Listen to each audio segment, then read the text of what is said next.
I feel like I always record from the top because, um, you know, I always feel like I'm missing out on Kino by like Right. green room conversation. But I feel like I have to be the adult in this conversation because Excuse me?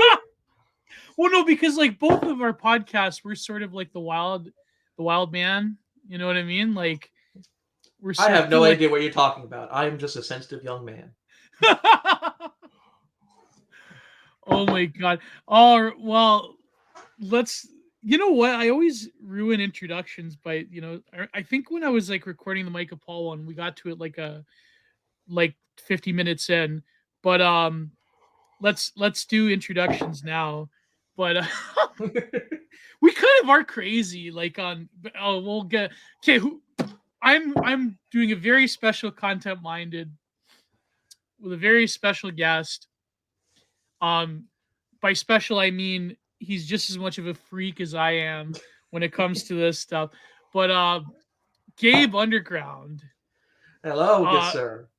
how are you doing today? I'm doing damn fine. Oh, that's good. That's good. I'm after this I'm gonna have to like speed run writing a Substack about this Starship Trooper stuff going. But you know what? We'll talk. Let's talk about that a little bit. But I swear to God, I have to do the introduction. Gabe Underground, what do you do? Who are you? How did you come here? And you are a third. I don't say like I don't like the term. Like co-chair is a better term than third chair, right?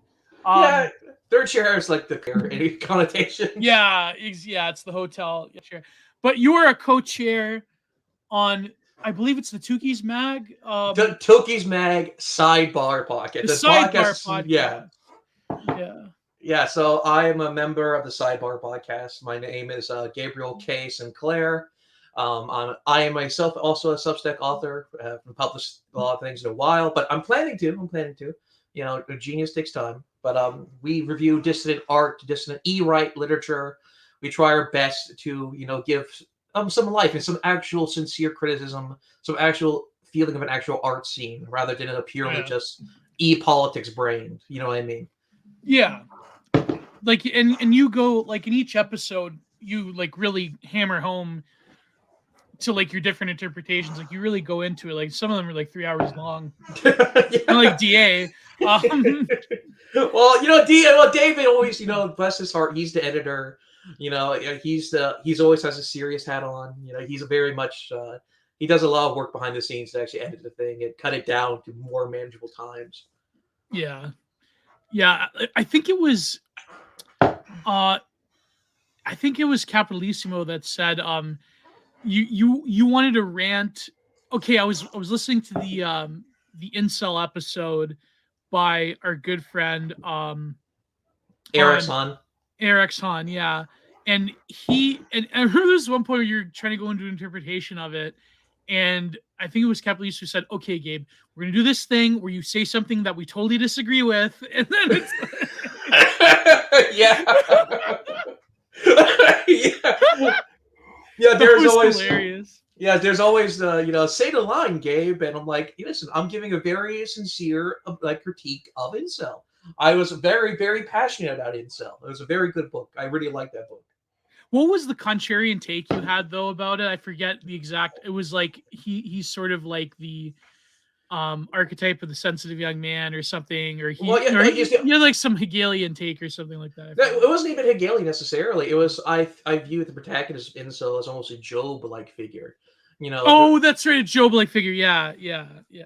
because Han doesn't deny like HBD, and if you read the book, HBD is pseudo like confirmed. He has a based black professor, who even admits it, like the noble lie thing. I thought it works more as a novel because it's like a lot of reviewers say, oh, he denounces inceldom. It's worse than that because you see like Darwin's like the ghost of Darwin, God, right? It's like Right. in the video I said it's haunted by Nick Land because all the Ganon stuff. I felt very much like he was like very much like a Ganon guy. Oh Like yeah. he really does view Darwinism as his only sort of like telos. And he's punished by that telos. He knows he's the kind of person because he's an incel. He is unadaptive in the religiology of like evolution, but he still believes it nevertheless. Right. That's why I say it Yeah. was a Job-like figure. But I guess like the noble, like there has to be like a sense of a noble lie. Like even there was this great post, but no, it wasn't a post. It was actually in my good friend Alexander Adams' book he recently published, called Blood Soil Paint, which I will have him on for. But he put this point about even like the 19th century progressives, they were aware of HBD, but they like had to, people like Herbert Spencer and like all the powerful people like the Carnegies and all that, and H.G. Wells. Like these are all like proto globalists, right? But Right. they were aware of it, but they had to deny it because it would grate with like their functional, like we are the world, like liberal society. And that's also a point that I think BAP makes. And is I was driving home from the States, from my recent bout of fake celery with my GF. Um, How dare and you betray us? How dare you, Gio? I know. You are our strongest soldier. You are our strongest. I put in a good 30 years, but no, but it's funny because tomorrow I'm actually recording with Kathrine an episode of a Fem Cells, which is quite interesting. On the computer room, right? Yeah, the computer room. Yeah. There's this academic paper that came out in Fem Cells, which maybe I'll give it to you. I think you'd find it interesting. Oh yeah, I think I heard about that. I would love to see that. Yeah, yeah. But there was a point that Bat made about why people like Hanania, the Gargoyle, and even people he respects like Steve Saylor, why that type of thinking will never be politically salient, as opposed to someone like Trump or Orban, or even controversially, uh, Vlad, right? Right. Like they appealed to sort of like national conscience. They appealed to like a lot of concerns that people have on a gut instinctual level. But if you were to craft public policy around, which is essentially what Hanania and even Richard Spencer is, which is like just racist liberalism, then that would never work, because a lot of people, they like to believe, I think this is what BAP said, a lot of people like to believe that they have agency over their lives. And therefore, if you were to implement a society in which genetics, like the Darwin principle, reigns supreme, or rather that, socially Darwinist interpretation of it, people would just like essentially grind to a halt. Like, I mean, a lot of people would do nothing, because if you're, it's sort of like why I believe like most cancer is caused by genetics. That if you have a family history with like a lot of cancer, you better watch out. Like if doctors were to say that, because we all know that, like, for example, dietary and lifestyle studies are notoriously hard to gauge for. Right. If people were like, if doctors come up like, listen, if you have no cancer in your family, you're fine. If you have a lot of cancer, you're screwed. Like, imagine society if people said that. But I The don't know. What do you Norways think, would be Gabe? it's overposting. Yeah, no, it's obviously true. Yeah. Like any society needs a noble You lie. can't, like, Hanania cannot win political. Thank God, Hanania cannot win any political victory. No, Yeah, sorry, go ahead, Gabe. yeah, we don't live in a Hanania republic, thank God. Oh, Right. Well, oh. we're getting there. We're getting there. But no, I think with HB, I agree with you that it's not even the ethnos related reason. It's because the reason why, like, No, it's not the Trump. racism per se. No. Yeah, no, it's not. I think at its root is because with populism like Trump or Orban or the Russian historian, I do think it's because they have a demos. There's a sort of like group in this into it. It's like, Yeah. oh, we as a group. With if you take Darwinism or HBD to its logical conclusions, you basically realize that we just are just a bundle of instincts. We Right. are receptacles basically. You're a Jungian, I'm a Jungian. For some reason, I thought like I kind of with the idea of the collective unconscious and everything like that. I always feel like we're already connected to something that's much more beyond ourselves. Yeah. So for me, I find it more comforting than anything else. Like, oh, my puny selfness is actually a part of something much grander. It brings more meaning to myself. But for a lot of people, they're very, hyper individual, hyper atomized. And they like the atomized. They really are comfortable being an atom. Anything, the concept of outside, anything outside, is deeply disturbs them. Yeah. Although I noticed that a lot of, like, on the right, particularly the Bapians, they're counter signaling the take about atomization, but I think like they're attacking a specific brand of like wholesome chungus communitarian, like But the longhouse communitarianism, basically something that yeah, castrates vitality, basically. yeah, exactly. Like people like that have either like a weirdo Catholic, like a left Cath interpretation, or like the post left with their, which I mean, I'm not gonna lie. I mean, I enabled a lot of the post left stuff, but I think that they're, as much as they have a point, I think that if you look at the perspective of the great man, which I think that's what BAP is doing, then yeah, you can see it. But at the same time, I think that atomization definitely is a thing, even though we live in a very schizo affective culture where there's a demand to be individualized. There's a demand to be authentic, but at the same time, you must conform to the interpretation of yourself based on what the social gives you. And it's a very like people like just disintegrate with this cognitive dissonance. Like for example, like a lot of like leftoids will do this thing. I remember like someone, this is years ago, somebody did this against Sargon when Don Sargone was going through his basedification. All right. He's not there.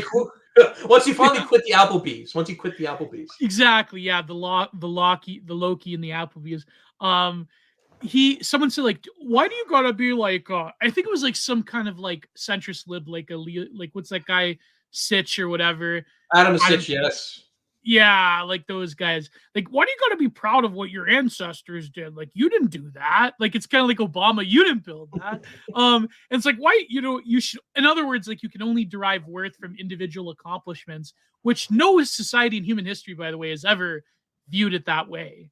Like that's you know what I mean? Like if your ancestors were great, you can like, I mean, a lot of civilizations ended because they sort of basked on the laurels of it, but that's a naturalistic cycle. Whereas a lot of people derive worth from what their ancestors did. It's nothing wrong with that. I mean, we live in a world in where like it seems that people can claim like the like fake accomplishments for their ancestors. Like I don't know what you're talking about. The mathematics of Yakub have been proven to be before Pythagoras.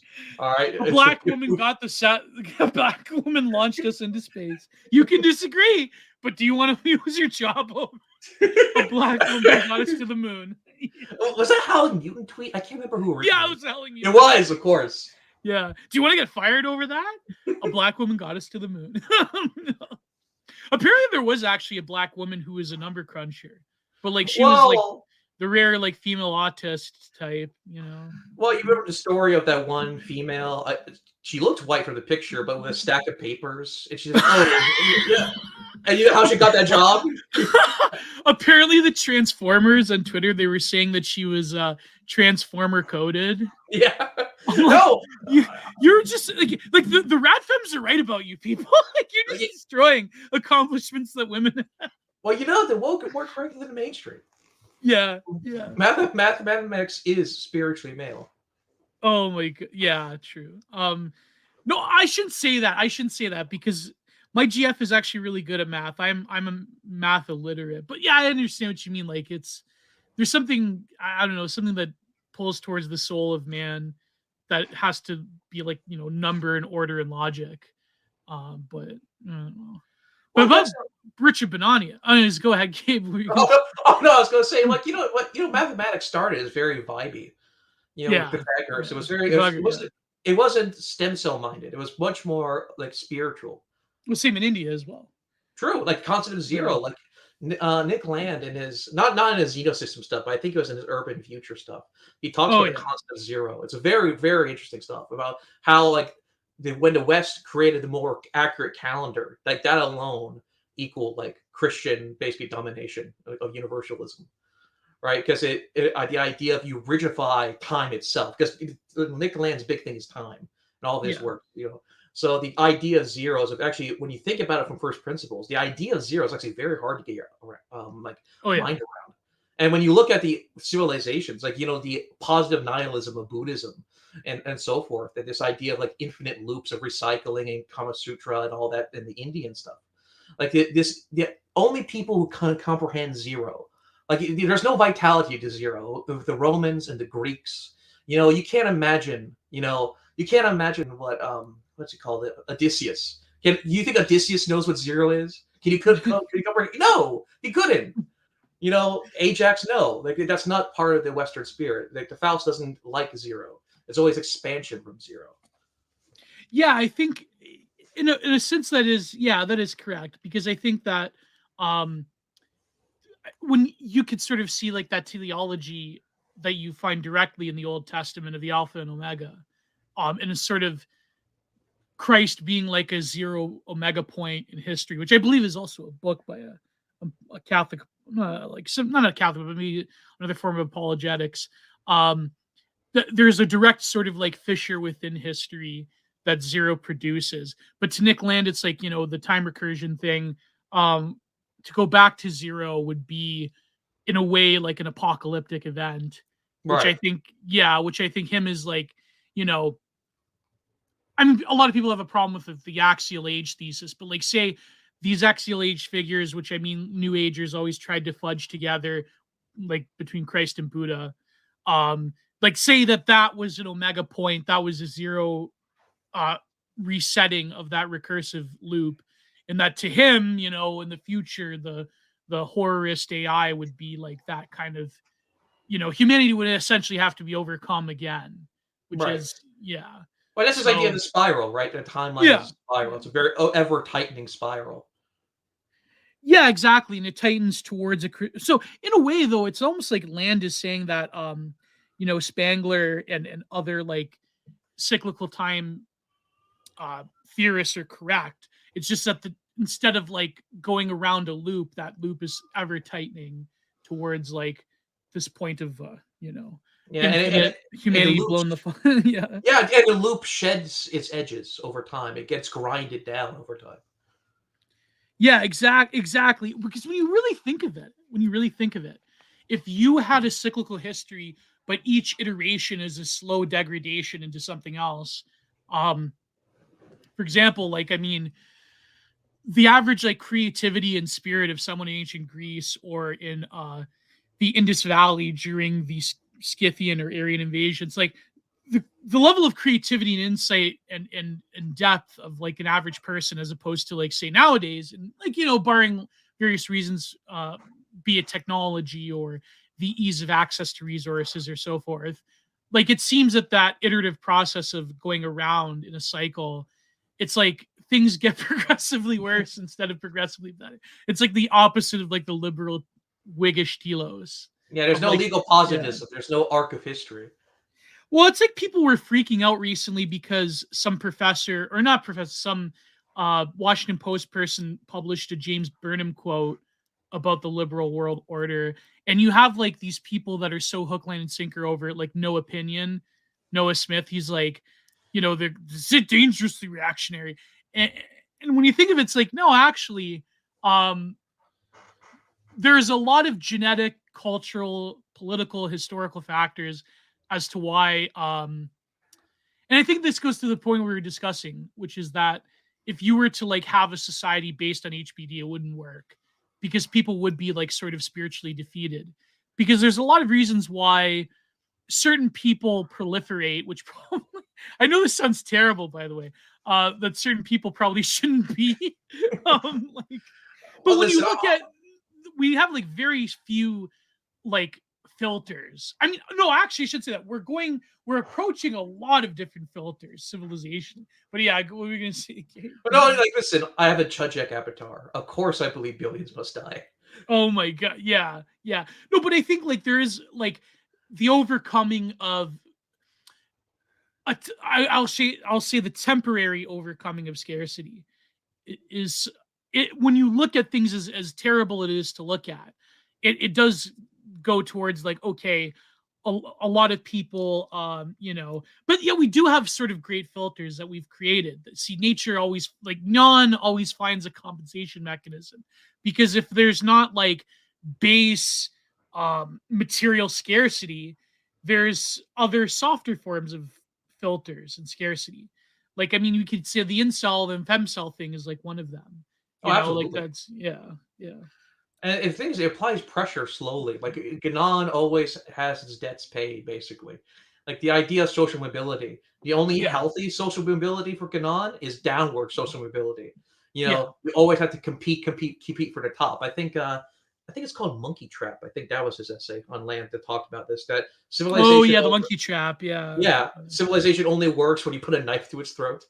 You know, Yeah, because he used that example, I think, of Florence and Florence and Venice creating some of the best uh, philosophers, artists, composers of all time. But I think it was like Switzerland that had like peace for hundreds of years, produced like the cuckoo clock. yeah, It's like that's the that. Orson Yeah, Welles quote. Yeah, that's the yeah, famous Orson Welles line.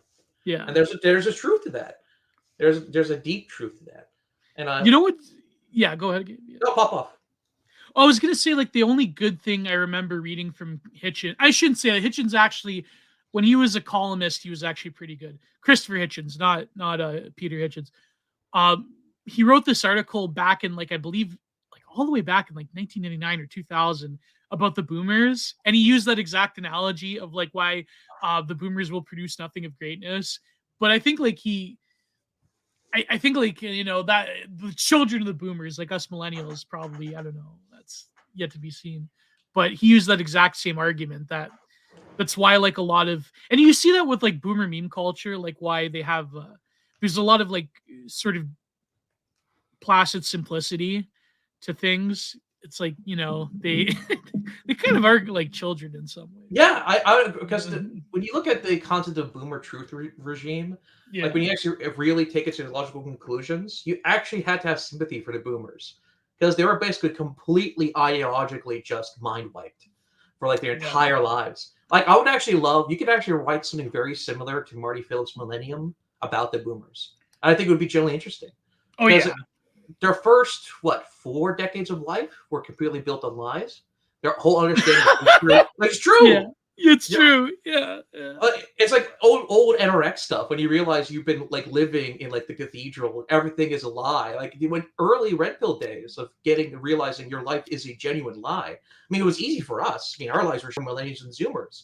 When you're a boomer and you didn't have the internet or anything like that, to actually understand that everything your parents told you, everything your community has told you, everything around you is basically fake and queer. you know, it, it makes you realize a certain sympathy for the boomers. They're toddlers, basically. They have Yeah. not experienced actual history. All the history has been fake. So if you can't experience history, it's like Cicero's line, those who don't understand the histories of their ancestors, who embody history, remain children all their lives. And this is a great example of what boomers are. They're overgrown children. But then boomers would say, "What about Vietnam? What about this? What about that?" I think there was a lot of like extrapolated generational events and a lot of fake events for the boomers. Like what I mean by that is that when you look at it, wasn't Vietnam statistically fought by like the forgotten generation people, like that came before the boomers? Like Well, so, same thing with the flower power stuff. A lot of the social yeah, activists were actually silent generation. yeah, like the Beats, for example, they were like directly silent generation. Like they it wasn't the boomers. The boomers came way later in the 70s. But that's what I mean. And plus, like also the social transformations was very heavily curated by elites. Oh, I mean, absolutely. from the New Age movement to the Civil Rights movement. I mean, come on, let's be real. Let's be real here. Like it was Yes. purely like elite manufacture. Like even a lot of iterations of the New Age movement because of the human potential movement. There was a lot of glow in the dark activity Yeah. happening. Yeah. Speaking of Burnham, right? Yeah. Speaking of Burnham. Yeah. Yeah. I mean, think about it with the whole cathedral hypothesis. I mean, Nixon was the first true cathedral kill shot, right? I mean, look at the guy, like the journalist who wrote that piece, ended up working for the CIA. I mean, When you it think writes of it, itself. Nixon was the first Trump when you really think about it. Absolutely. Like, Yeah. he wasn't he known for his rallies? Wasn't he the first president to do all 50 states? I think so, yes, because he realized that he had to be out there because of the defeat with Kennedy. That Kennedy was just like a pretty boy, so he was never going to win that one. But who did Nixon go against? Was it Carter or was it no? Not No, Carter. Walter let's see. Mondale. It might have been Mondale during his first run. The His second, first run, yeah. Who was the Democrat? He was oh, kind of like a loser, though. Yeah, I can't remember who. I can't remember. we have to But look this up. No, but yeah, Nixon. Like, I believe someone has wrote, like, someone should write that piece. Nixon is the first Trump. Well, Like, that's what that's Rufo stick, no? is it Rufo Stick? Yeah, he loves Nixon. He's like, we got to make Nixon cool again. I'm a Nixian. Maybe, yeah, because I think that both, when you realize the social pressures and the cultural and even, let's say, the racial pressures of the time, both Nixon and Trump, they had to deal with a newer iteration of America, and they had to guide that. And it's sort of like what Bap was saying about people like Banania and even Spencer, is that when you look at the rightist victories, for example, with the Russian historian or Orban or even Trump, they, like you were saying, they appealed to a national spirit. But when you look at these situations that they had to deal with, like for example, in the 90s, and even before, like for hundreds of years in Russia, um, a lot, like I know, like a lot of like pro-Ukrainian like Wignats, they talk about like their own version of multiculturalism, but a lot of those populations were native to that region for a long time, and so you basically have to deal with a federation of warring tribes, and it's like, what do you do with that? And I think Right. even Orban in Hungary as well, and Trump, of certainly Trump in America, like even though we're not like a quote unquote federation landmass like Russia. I mean, we kind of are when you really, really think about it. Only it's like the populations are decentralized and they're usually racial or cultural, as opposed to like the racial and cultural places in Russia that is very deeply tied to geography that the Right. Soviet Union like mixed around. And I'm not defending what the Soviet, because like for example, what they did to the Chechens, or like that's how they G-word ided people. They just moved them around on death carts. Like that was, so in the end of the 1990s, I mean, you had to deal, like that's the whole point of the Chechen War, is that you had to like deal with these people. But then it's like, how do you do that? And it's like, obviously, like the older model isn't going to work. And I think Nixon, in a way, if you think about it, and of course, I'm not like that well versed in that history. I mean, you'd have to talk to someone like Thomas or whoever. But Nixon also had to deal with a similar explosion in American demographics. And it's like, how do you do that from a passive strongman position?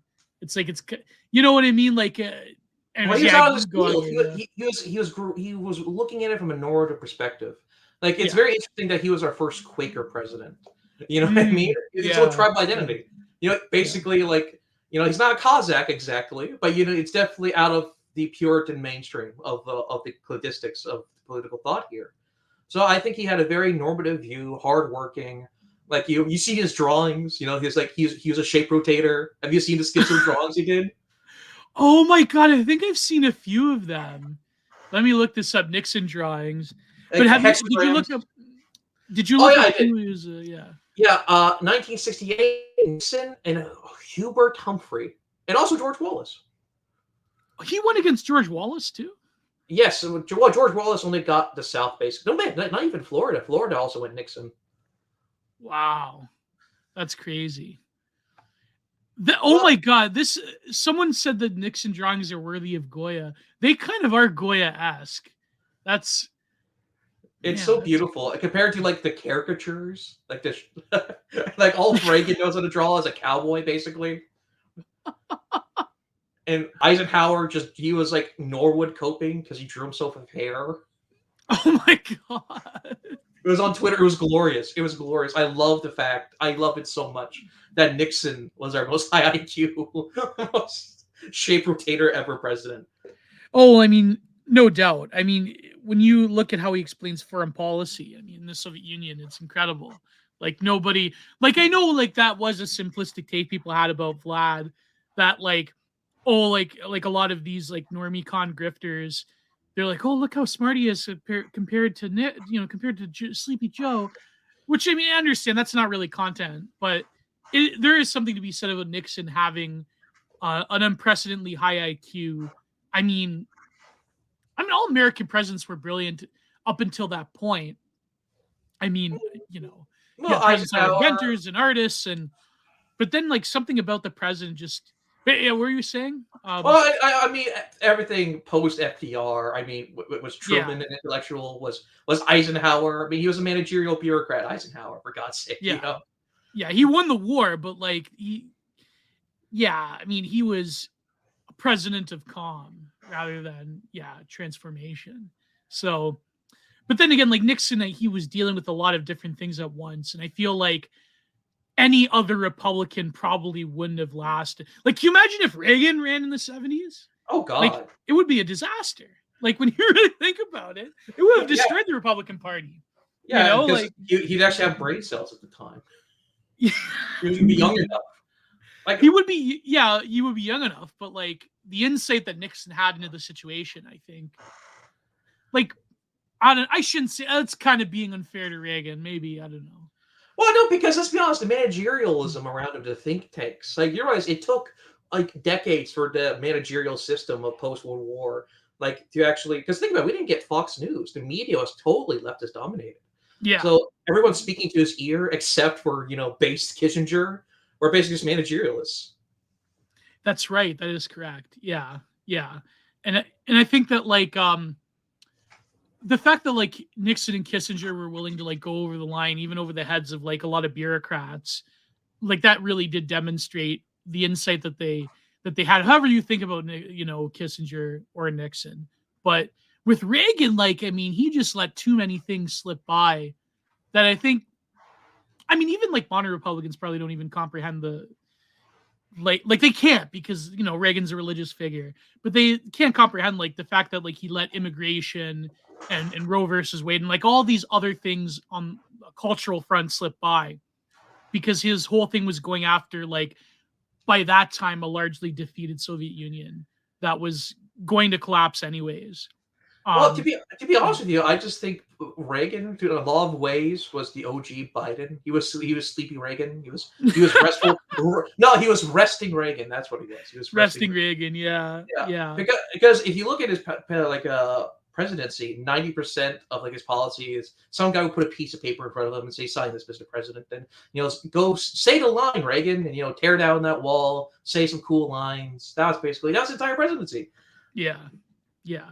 And then there was a lot of subversive people in his administration that like let things slip by. Oh, So absolutely. yeah, yeah. But we're not here. Man, this is gonna be a 4-hour podcast. Hey, I got stamina. I'm ready. Oh yeah, oh yeah. I'm zined up. So yeah, that's my critique of people like Benania and even Steve Saylor. I think people ignore the boomer takes that Steve Saylor has for obvious reasons. But yeah, I think like their vision of like racist liberalism, like I don't know, it's not even like that racist. Like, what's the difference? Like, I had this take, like, what's the difference between Hanania and someone like Peter Zeihan, who is like neoliberalism's strongest soldier? Like, who? Like, there's vanishingly little difference. Well, one works for the State Department, so Does Peter Zeihan work for the State Department? either State Department or Department of Defense. I think he actually does cash a paycheck from the state in some way. Oh He my, says so in okay, one of his this makes so books. much sense. Yeah.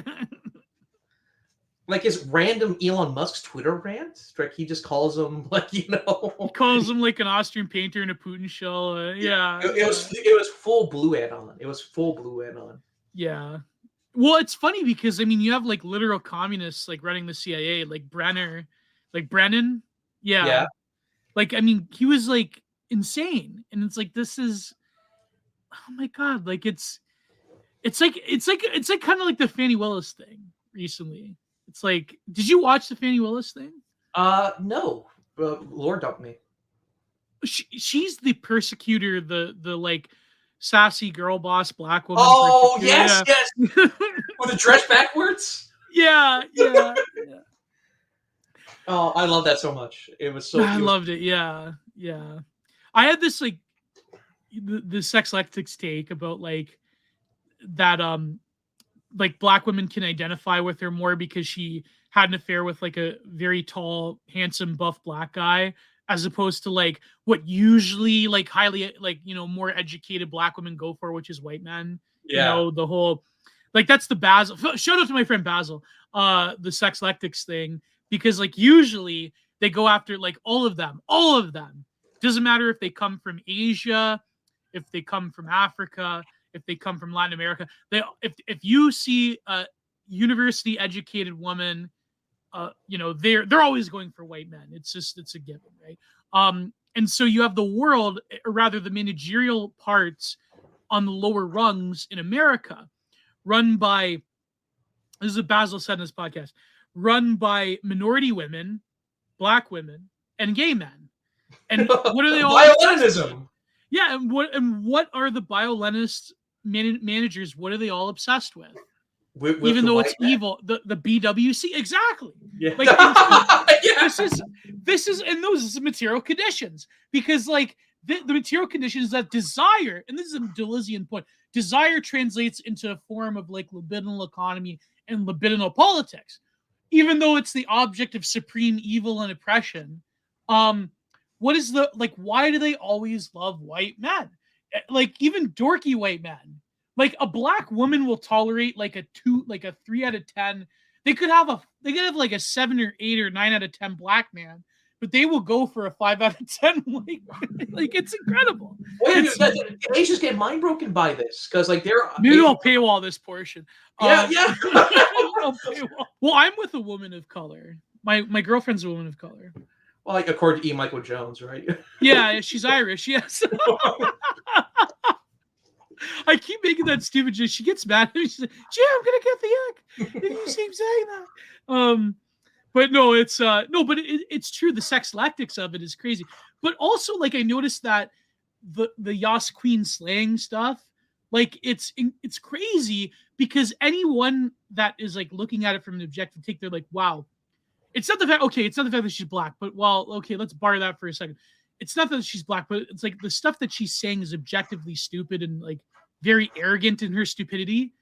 It's like, yeah, I took that money. Like, she, and it's like, you know, only my father provides for me. No man, a man is just an accessory, blah, blah, blah. But like, she basically torched her career over a man. So anyone looking at this, like, wow, this stupid, arrogant, like middle manager type that I have to like go to the tax office to deal with, it gives me the ick. Like, it gives men and women the ick. But like, for a certain amount of people, she's like a queen. She's like, you know, going after evil, racist, fascist Trump. And she's like, you know, this girl boss who like went from rags to, she grew up in Inglewood, and like now she's a DA. Yeah, she comes off very natural. Do you realize, like, the black community, they don't like the Kamala Harris types. With her behavior, that's actually like a natural. I think Austin. Yeah, to quote them, you know, she's talking real. That's she's right talking there. real. Yeah. It's like why the black community likes Rachel Dolezal, because like they don't care about cancellation. They don't. I went through this deep dive about Rachel Dolezal, but I'll probably save it for another time. I remember in 2014, she was the biggest joke, like in the early Gamergate days. Or I remember Sargon making videos about Rachel Dolezal. yeah, but she's like a crazy like Renaissance woman. Like, she does a lot of things. Like, she's a great painter and a sculptor. Okay, the OnlyFans thing. Okay, whatever. But okay, let's add that to the list, because that probably does take effort. She was a teaching assistant. She was like an activist, paper pusher type that worked for the NAACP. She has a family. Of course, she, you know, married a black guy, and she's got, you know, mixed race children. But because you know, you mean full race children? Thank you very much. Full race children, yeah, foundational Black Americans, is she would say. Because like but like I think like the racial thing comes from like her crazy family and the abuse that she endured as a child, and like they gaslit her and they exposed her for being like white actually. And then so she's a gardener, she has a podcast, she works out, whatever you want to say about her body or her face, whatever. She clearly works out. Like, she's good for her age. She's good. Yeah, she's got like the dommy mommy like thighs. You can tell she runs. Like, it's incredible. Like, she's a Renaissance woman. And like I admire Rachel Dolezal. I think like she someone said this in my tweet, that she did the impossible task, the forbidden fruit of a Faustian woman, which is to become, as a white woman, a queen of black people.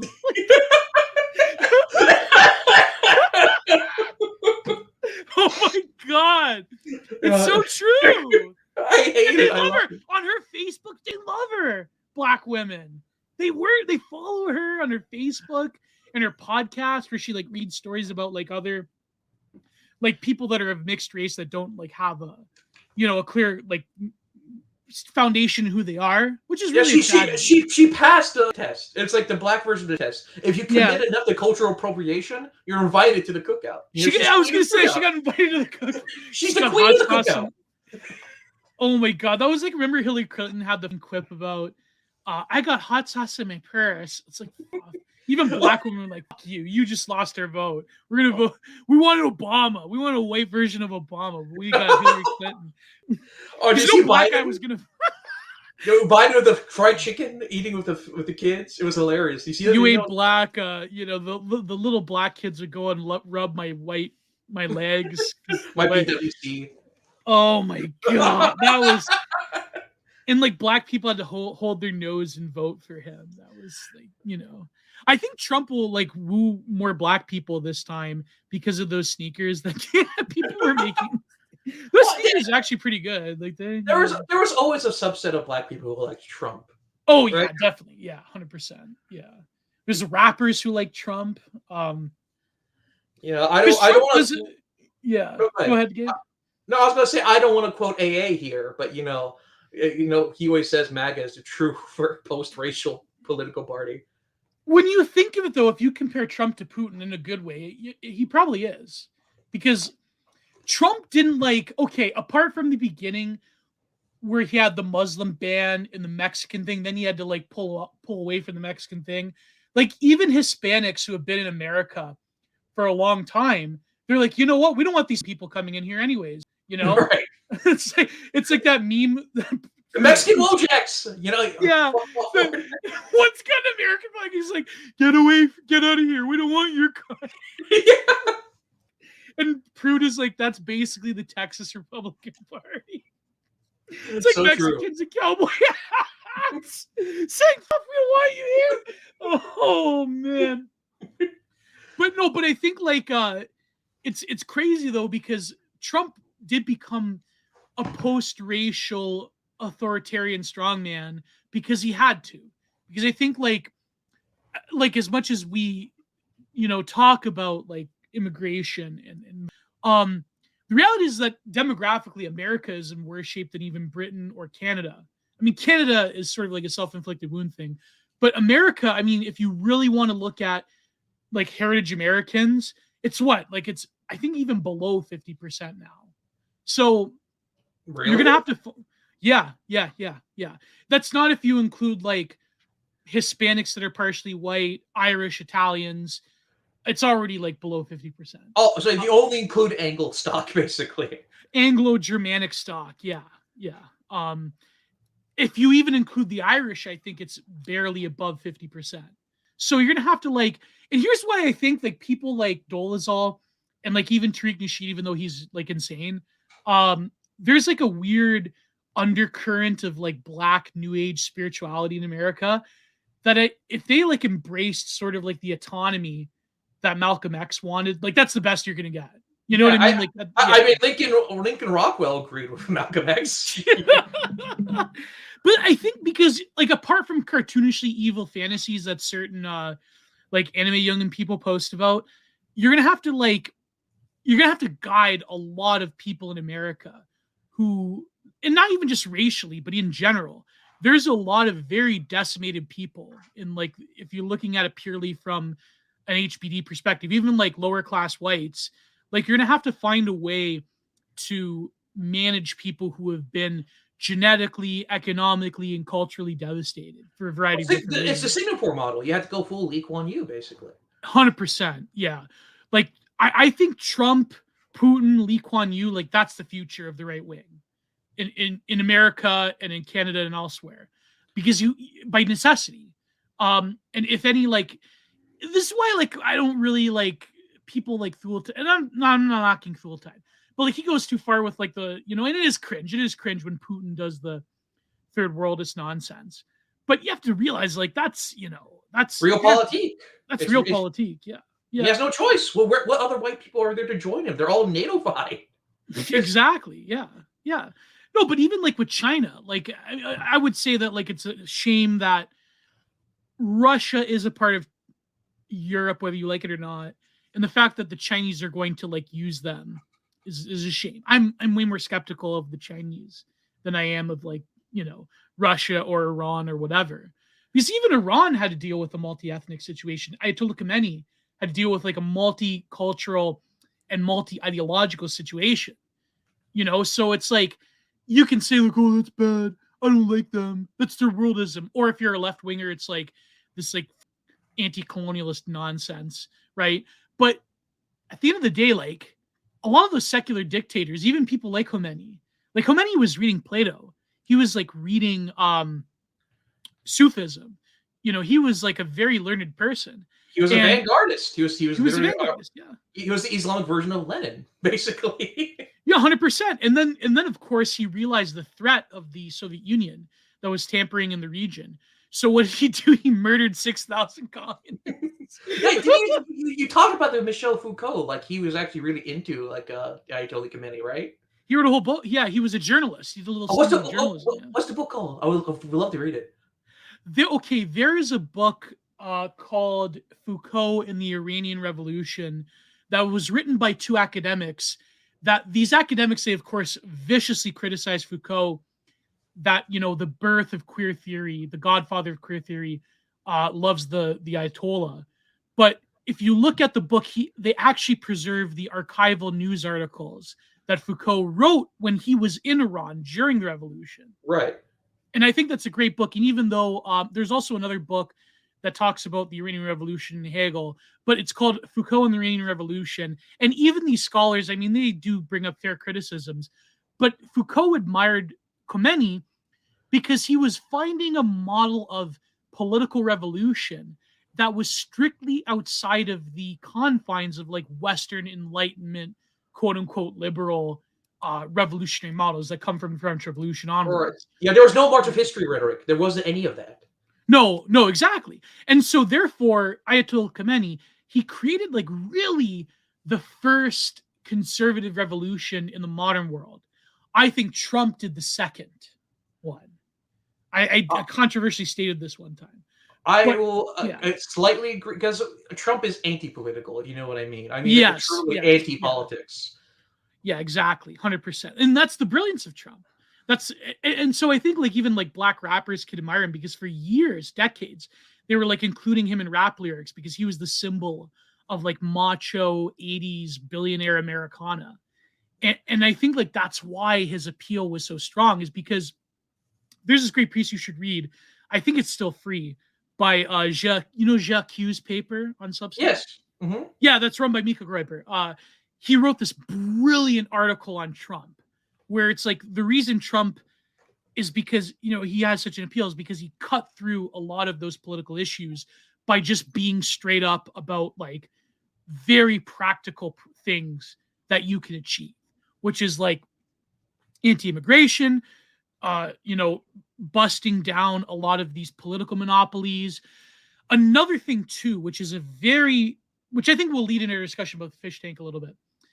The poison pill of us millennials and Zoomers is this H-1B visas and like importing higher skilled jobs into America.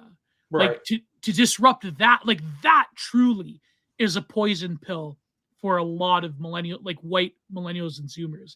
And if you can like fix that, that is like a huge boost to like not even just like even like you could say black people that can have higher skilled jobs. Like the native populations in America, like they were like incredibly adversely affected by especially like Silicon Valley being addicted to subcontinentals being imported en masse. Yeah, IQ shredding. Yeah. Shredding. Yeah. Yeah, it's multi-layered, right? Because you got so of course the border one affected obviously manual laborers, industrial jobs. The importing people, refugees into cities have been affecting the black community. If you recall all the black mayors complaining about all the migrants. Yeah. And you have tech workers unions, I believe, now forming that are anti-Indian because they're flooding Silicon Valley with Indian managerialists, basically. So it actually, each tier of the quote-unquote Native Americans are being affected by it in their each unique way. Oh, I can't look at Canada. Canada is we're done. We're done for. I mean, and people like Peter Zeihan, like he had this video about, oh, Trudeau is gonna, stave off the depopulation crisis because he imported all these people. It's like, I was so angry. I was so like, you don't realize, okay, barring the racial issue, the degree of how every single facet of public works, of institutions are affected by this, with no qualms about housing, healthcare, education, jobs. Like it's fascinating to see like what unironic neoliberals think. It's incredible. It's the IQ sweater personified. I think it's worse than Yeah. Singapore, right? It's actually worse than the original model, right? Because y'all's healthcare system, you need tax cattle, basically, from my understanding. Like, and that's the thing. If you deplete, and the thing is, when you also bring them over, they're also bringing over unproductive and dependent people along with them, which is another problem. And so, like, for every one productive person you're importing like 5 or more unproductive people. Like, Right. what model is that? If you want to go like pure Singapore multicultural authoritarianism, like, it doesn't make any sense whatsoever. Yeah, you need the authoritarianism first, right? And you brought this point up in Digital Archipelago. I think it's the latest one. Like, only bring in high IQ immigrants. Like, there was a great piece in Aporia magazine by Cremu. He's like, actually, importing high IQ immigrants can be worse because they can form a counter elite. They're active politically. Yeah, you know what I mean. Yeah. The average Joe Blow Mexican who comes over the border, he wants to grill. It's just I want free shit. I want to grill, right? Yeah. The high IQ Brahmin, he wants to be fry their meats. They fry. Yeah. Yes. And they give black people diabetes. Yeah. Yes. They're managerialists. They want to be. They have a political. It's like the Schmittian thing between a personal and political. They are political entities. Yes. So the high IQ thing is bad, especially in a democracy or oligarchy. The only reason why it works for Singapore because it's very, very solid foundation of power, and there's no chance you can either. There's no competing with power. You either work with the system or you're cut out, right? So every high IQ quote unquote immigrant that goes to Singapore has to work within their framework rather than compete with it. That too, and you can't tolerate any form of maladaptive behavior in public outbursts. You can't. I mean, you can't have people harassing you on the subway. You can't walk over homeless vomit. You can't, and so Lee Kuan Yew was very clear about this. You can't tolerate any social disruption in public, or else you're just it's an island. It's a small island. It's actually very visual. In for a penny, in for a pound. Anything, any spark can basically light up a match in that area. Exactly. And if you have like antisocial behavior, you have the criminality. You have to crack down on that with an iron fist. I mean, look at what Bukele is doing with El Salvador. You can't like all this thing. Okay, like he's like whatever. Like I think it was maybe Bennett Demelich that said you can't really have a functioning society if you're worrying about getting shot as soon as you step outside. Maybe sometimes not even when you step outside. You can't have a society full of reprobates that are going to skin you alive over a drug debt. It's not going to work. Like it's George Schmidt's concept of the political, right? Of violence, the actual real friend and enemy. It's not like the meme version, It's not partisan. It's pure. Are you going to be yes or no? That's the foundation of all politics. Exactly. And when you look at what Bukele is doing, another big problem you have in South America, especially in Mexico, is you have security forces being targeted by cartels. But if you get rid of all the cartels, then the risk and the risk that outweighs the rewards of being a militarized police force is basically gone. Whereas in Mexico, like police officers have to cooperate with the cartels. Or else, what are you gonna do? You're gonna get skinned alive in a cartel video? Like it's you're gonna be beheaded? Yeah, like the chainsaw. Remember the chainsaw beheading video online? I sure do. The guy next to him just has this 1,000-yard stare because he knows what's coming. It's right. Yeah. But they take it very bravely, oddly enough. You see a lot of them take it oddly on the chin. There's a sense of there's a to quote that Lib, there's an honor culture in Mexico.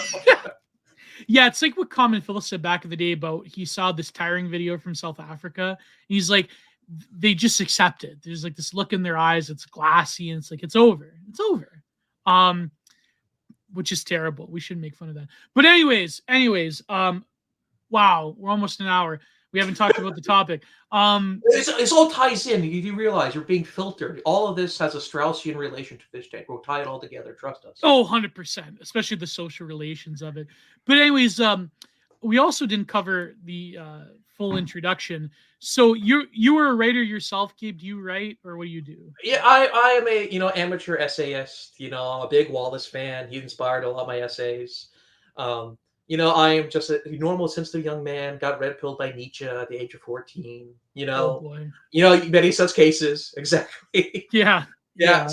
So as I said before, I'm an NRXer. I know it's a cringe term, but I like that. I prefer it to distant right because when you look at the old blogs, you go to the Internet Archive and actually go link hunting. There's a sense of future aspect to it. There's something away from it. It wasn't cringe, old boomer, like concern. It wasn't Fox News. It wasn't as a Yeah. normie. With the classical concept of NRX, it really was outside the frame. So there was an excitement to it. But just like futurism, which is kind of its descendant, it gets absorbed by the more powerful, more mainstream populism aspect. It's the Oh, idea of the 100%. dichotomy. So I am an essayist. I'm trying to work on that a little more. But now, I'm mostly focusing on the podcast, trying to do Yeah. social relations, so I can have people actually reading my pieces, There you encourage. go. Because I have a certain, not stage fright, because it's so weird when you're an anon on like Lit. You just have you're a bunch of like little, lit, and you're like, oh my god, it's true. And then you have like actual real It's people. true. Yeah, because as a critic, there's always that not fear but caution. Like damn well people will come and read your like certain people have come for David for daring to criticize their books. Yeah. I wanted to ask you about that actually. Well, I'm currently I think because I wanted to get him on the pod, but I'm currently reading through the Jackalopians, and you said that wasn't well received by Mark Marlowe. What was your specific criticism? I wanted to watch the episode, but what was your like specific criticism of the Jackalopians? Because like there's certain parts where I do think that it is kind of like politically like meme culture ham-fisted. Like one character is called Sneedson, and I'm like, oh, okay. I like Steedman. Steedman's literally me. I like Steedman. Yeah. But I call it right wing SNL. If where basically you have caricatures of leftists and like Catholic bishop who's a teacher in the Catholic school, Slippertine, Father Slippertine, right? He is a third worldist, like Marxist, like a Catholic. Very much what Bap calls Catholics with the infamous Wojak meme with the cross and the Communist Manifesto. Yeah, like the Fed Cath, yeah. Right. He's like Mecha Benald or whatever. It reeks of internet because if you notice a lot of the book, he never suffers from leftism. He is only observing leftism. None of the actions of leftism actually happens to him. He witnesses the riots at the beginning, and he gets spiritually enlightened. The main character is Haji, right? He is Terry Leroy, right? He's the main character, but he is being relayed. The main character is being relayed to a second character, and our supposed protagonist is the third degree character. Yeah, I mean? He's a passive protagonist. Yeah, right. It's so. Where are you halfway? I'm like almost halfway, but like things just happen to him. Like his girlfriend leaves him to be like a wokester, and that's so you're right. Like people just like, and I'm assuming throughout the book, like things just happen to him. Or pretty much. No. If you The Great Gatsby. Have you read The Great Gatsby? Oh yes. Yeah. I'll put it like this. Imagine if Nick Carraway met Gatsby at the party once, and the rest of the story, Gatsby gets capped, and he gets the rest of the story from Gatsby's dad. He doesn't interact with Gatsby. There's no Daisy. There's no green light. All of the main character hooks are told by a random character to the main protagonist. That's crazy. No, and so I think like, but then I guess a criticism would be that it's sort of like a position of a frog during the 2010s. Things just like you were a part of things, but things just happen. Like you're not the mover and shaker of that history, which is not true. But I mean, from the perspective of like an average frog that wasn't like at these rallies or whatever, then yeah, things just kind of just happen. It was passive. Yeah, I agree with that, but I could just get this off Twitter. Like, what probably running in this scene is like I can literally read this book. I can pay money for this book, or I can just doom scroll through Twitter. You know, Right. you have to distinguish the experience between Twitter passive because they're both passive experiences. But I Yes. can get 100 different stimulations of passivity from Twitter versus your attempt to constrain that passivity via this narrative. That's actually very true. I think like doom scrolling is sort of like a passive act as well. Um, but at the same time, you do generate takes that can potentially influence people. Like, I mean, our good friend Isaac Young had a thread that like just blew up with the Starship Troopers thing, and A it's great thread, and I love your great tweet thread. about that, by the way. About the Oh, idea yeah. of the author and adapter. Like the author is God in terms of Gnostic sense, but the Yeah. adapter is the demiurge, basically, who manipulates that creation. I love that dichotomy. That really no, but it's true because Heinlein, like, I mean, okay, yes, Heinlein was kind of a freak. Like, if you read Stranger in a Strange Land, but like he kind of did sympathize with a lot of the authoritarian politics because he realized that there was this great video by Argent actually where he reviewed Starship Troopers, where he's like he called it like crazy, what do you call it, like crazy anarcho-capitalist space fascism, but like in order to like have a degenerate free love culture, you basically needed like an authoritarian overlay on top of it, ensuring its existence. And it's like I think that's what Trump promised because a lot of like art F slurs and like weirdos and eccentrics, they love Trump because that was the promise of like an actual closed society that could have like it's sort of like you know what it's like 18th or what was it 15th or 16th century Bohemia. It was like you had the Winter King. Terrence McKenna talked about this. Even Oh, though Terrence McKenna, Ludwig II, the Swan King. You're talking about the him. Swan King, yeah, yeah, where it's like you had this crazy form of imperial authoritarianism, but that fostered like these art F slurs to do great things because they were allowed to, and they lived in a society that had a common language, and they lived in a society that more or less ensured their security. And it's like that's how you proliferate things. You know, you can't have that with a total. And this is where like people like Hopper are just like demonically evil because you can't have that with a quote unquote totally open society. That's a totally open society will never foster great art and great aesthetics. It just won't. You And need a so, centralized patronage network because that was a pure patronage network, and it was already being yeah, outdated. By the way, Ludwig was a lot of people theorize that Ludwig II was assassinated because he was yeah, a pure romantic reactionary. Like you do realize, all his castles were considered very, very strange because he was in the 18th century. Like oh yeah, yeah, he yeah. was a larper. He was a genuine larper. It was great. Well, that's why authoritarian politics always like precedes romanticism. Like, I mean, there's a symbiotic relation. Like even Alexander Adams talks about in his book, Blood, Soil, Paint. Like you need that. Like you can't have you can't have like a mixing of various things. Like the even like okay, as crazy as it sounds, even the beatniks, even the beats before the hippies, like even the hippies themselves, they lived in an incredibly secure, geographically isolated society. And even in Europe, with the threat of communism, you had like a lot of these like post World War II nominally authoritarian governments. And it's like, you know, that's where the beats proliferated. And even though it was like even though they tried to destroy the hippies and the not the New Agers themselves, but certainly the civil rights people, even though they destroyed that existential security later on, they Right. benefited from it. Like that's the crazy part of it. They like okay, the racial injustice, whatever. Okay, fine. But like a lot of the white liberals benefited directly from the system that they tried to destroy. So it's like Chesterton's fence stays undefeated. yeah. And so that's I think and so like this whole thing about I'm gonna write about it like if you actually look at the movie from the eyes of a child, I mean, you don't care about like, oh, this is evil, this is bad.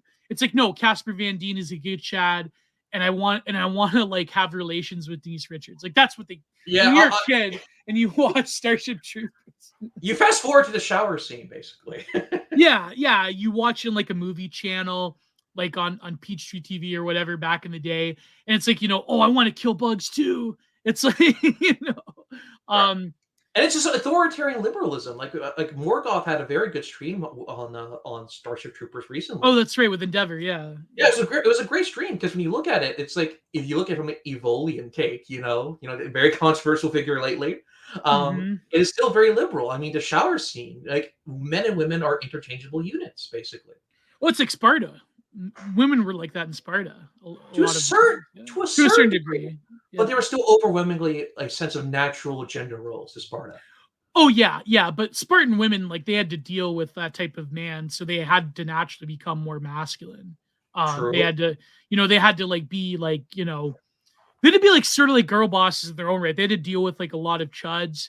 And so like they had to become like RFHs, you know what I Yeah, but well, mean? so it was natural adaptivity. It was because you need to be as hard as your man. So in order to Yeah. be productive, it was a goal towards more adaptivity. It wasn't Yeah. antagonism. They were pushing together towards something, basically. Can you It is imagine the bedroom in ancient Sparta? ooh, I mean, Oh boy. Like you know, well, you listen, all the Zoomers want their heads crushed by like mommy thighs. So no, no, that's licking the abs of the girl. Yeah. no, no, no. That's the Spartan eugenics program. If the child can survive a thigh squish, then he's a proper Spartan. Yeah, he doesn't get thrown over the cliff. Yeah. It's you know. It's true though. It's true. Like this is like real I remember like there was a slew of articles back in the day. I think it was like after Charlottesville where you had like a lot of these like crazy Wignat women, like people like Renegade Radio or whatever.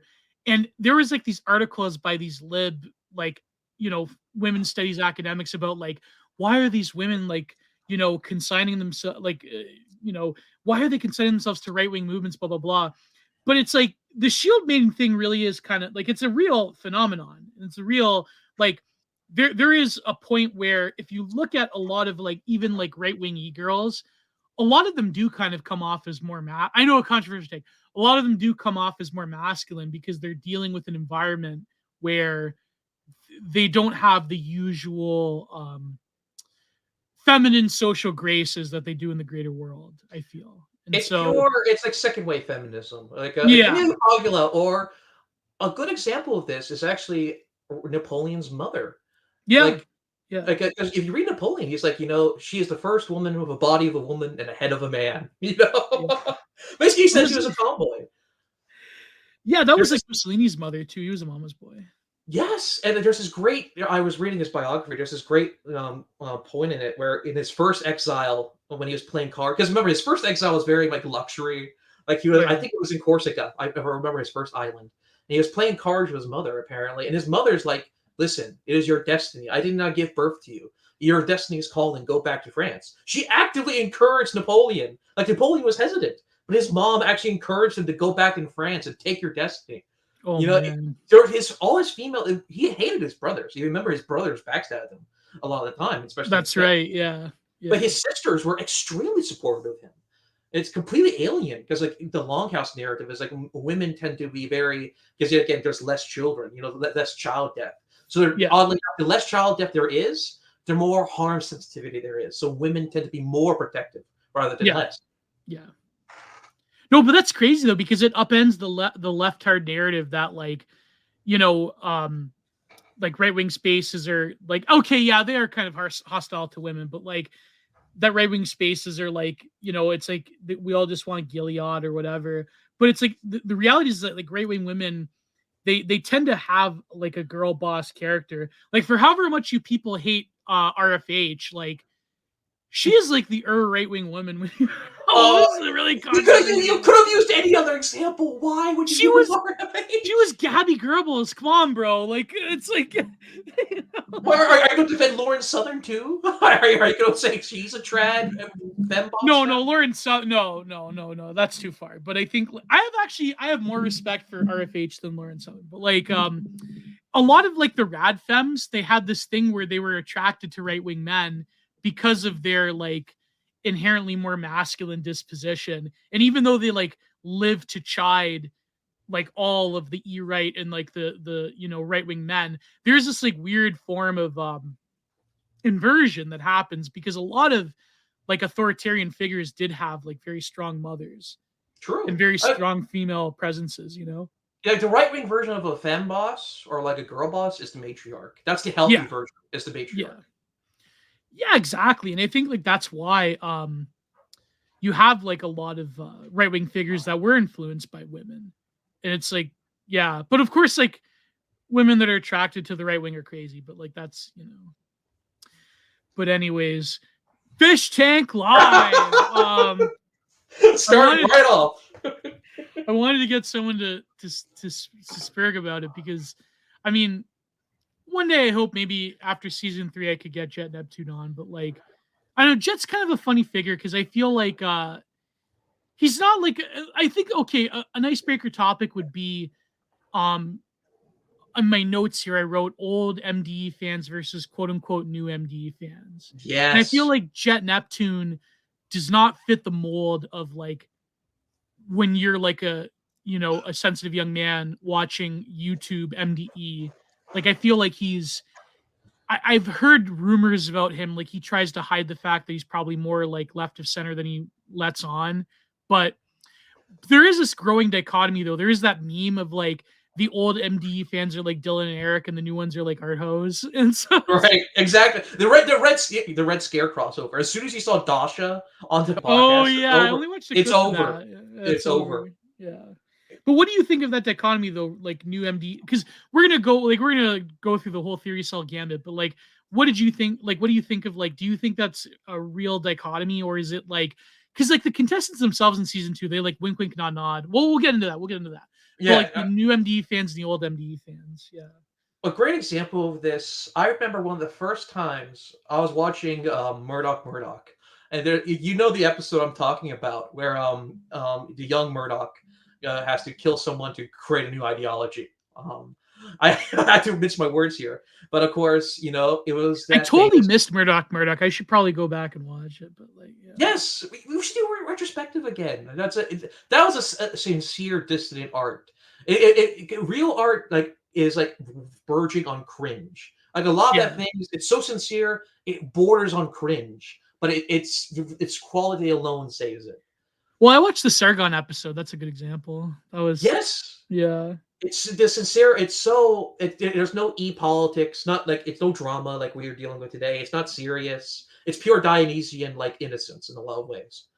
But back to Fishtank. Back to Fishtank. There's this episode where it was the notorious terrorist Sam Hyde. That famous. Yeah, yeah, yeah. That the early days of Sam Hyde. You remember him in that little comedy club where he's like beating a woman with a belt. Yeah, where he's like, I'm a real, like, oh, this is reality. It happens every day. Yeah, yeah. Or like, I believe the one clip that went viral where he's pretending to be a nihilist. He's eating cereal. Like, that's another one. That's Yeah. another great one. Or of course, obviously the boulder from the MTE. Yes, like that is us. That's our generation of MDE. We remember the boulder. We remember the notorious terrorist Sam Hyde. We remember all of these things. Like the new fans, honestly, most of them are like iDubbbz. Remember the iDubbbz documentary? I Yeah, genuinely yeah, think yeah. like a lot of them. That's what he blew up on YouTube at that point. Because remember, he went underground for a long while. He was foster. I remember like when Fishtank first came out, there was a Schwab space I was in where we talked about like Schwab had this great take where he said like Sam is a guy that like he had to reinvent things and he had to go out and find people that were just as like eccentric and hardworking as he is, and like they have their little projects and he like sort of allows them to do their thing, and I think like And it that's paid off. and it paid off. Yeah, 100%. But he has changed. Yeah, like, even his mannerisms. He definitely has. I don't want to say matured, but he definitely did mellow out. Yeah, he regrets like a lot of the older like like that photo with him and Weave and yeah. Yeah, well, he's still not afraid to drop the N bomb at least. No, of course not, of course. But I think like he there is like a sense where you do have like in I would say maybe 10 years ago, these people probably would have been Tumblristas. But like you do have like Zoomer Art types that are at least comfortable that maybe have like listened to Red Scare and maybe, have watched some old MDE. And they probably are like way more comfortable with edginess that isn't like too like far out there, but like, I mean, these like, listen, boys, listen, all sense of young men. These are the real, like, these are your GFs right here. You gotta realize It's this. true. Like, It's true. if they tolerate you like dropping slurs, then that's probably it's gonna work. That is the closest thing to a keeper you'll get, basically. Yeah, yeah.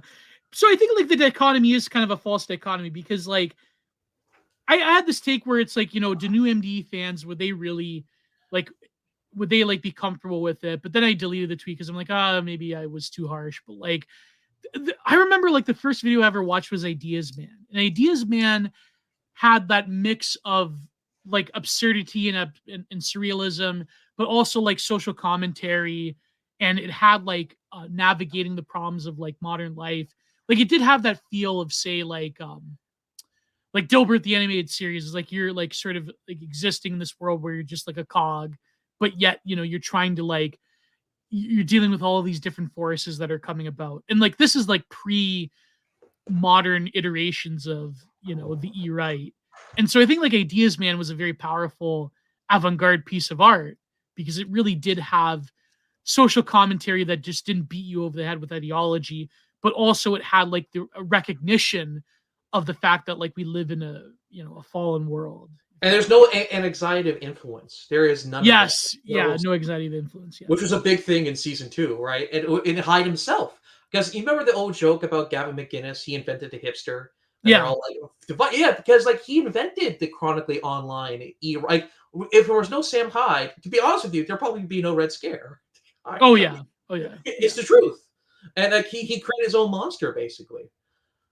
And I think like dissident culture that can have like many different shelling points. That isn't just like one thing. It has like it can attract like a wide berth of like creative art F-slur types. Yeah. It's insane because when you look at it, it's like that's the whole Taylor phenomenon, right? It's like yeah, like she's actively punished because she is she doesn't know this, but she's a participant in the Funko Popification of MDE. Right, yeah. so she has to be kind of tortured. The more she shows, I care, I'm a big fan, the more Sam and the audience has to punish her. It's a gatekeeping. It's an immune system response in a sense. So that's very interesting because she was my favorite character of season 2. But me too. Yeah, I was other than Cole. I was a Cole hauler. He was the main character for a long time. Let's be honest. Yeah, he was. But I think like Taylor is fascinating because we'll get to like the dichotomy between season 1 and season 2, but like Taylor is fascinating because like she does like appeal to like a lot of the more like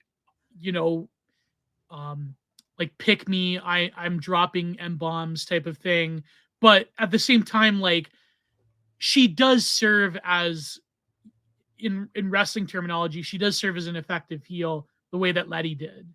And it's like, but well, okay, what's your hottest take on Taylor? Then I'll riff off of it. Yeah, Taylor, I was rooting for Taylor a lot of the time because you know that infamous like clip of her in the confession box. You have the like cute like insecure art hoe like nerdy girl, and then she looks and like you could tell there's a history of abuse there and everything. There's a history, yeah, the classic lesbian like forced conversion, right? With her, she literally looks like the character from Come and See, like the famous PBS There's bags under her eyes, and you remember her weeping in the doghouse with cockroaches. She's generally bawling her eyes out. God, yeah. Like season 2 is Vietnam. Like you realize the hardest thing that happened in season 1 was Mario getting slapped by Hassel. That is it. Well, there were some surreal moments like that when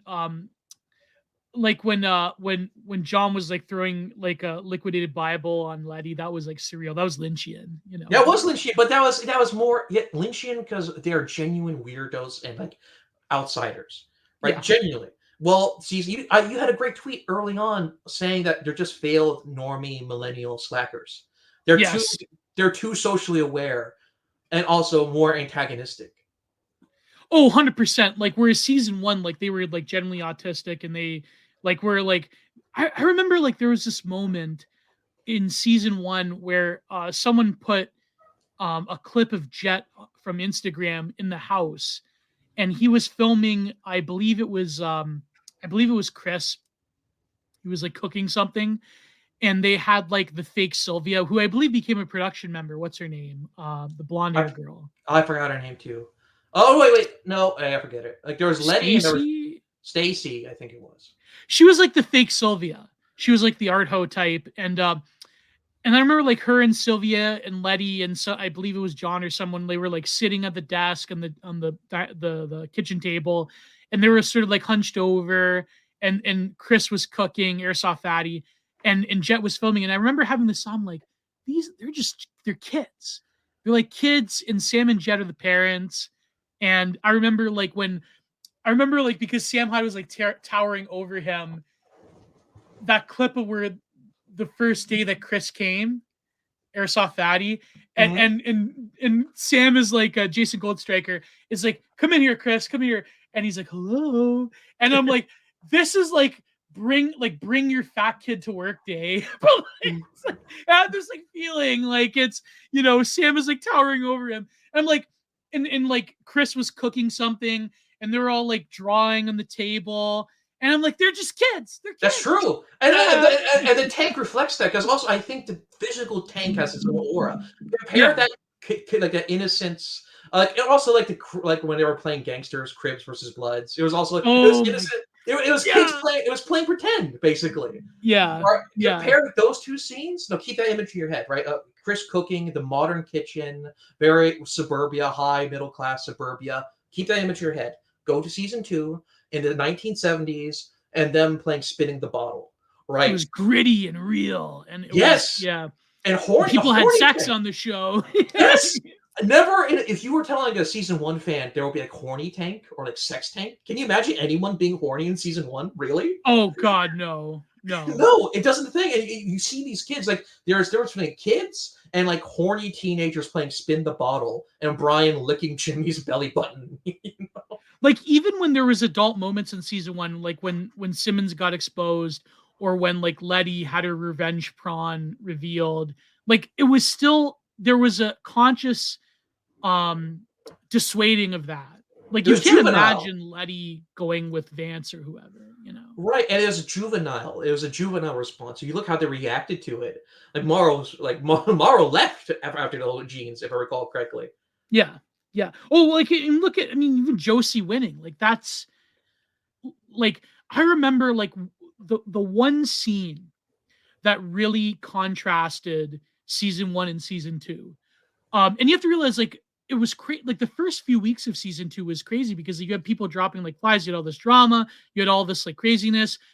It took a while for like season 1 to get going, but I remember like the scene where Summer was having a mental breakdown, and Josie was like telling her like you gotta play the game and you gotta.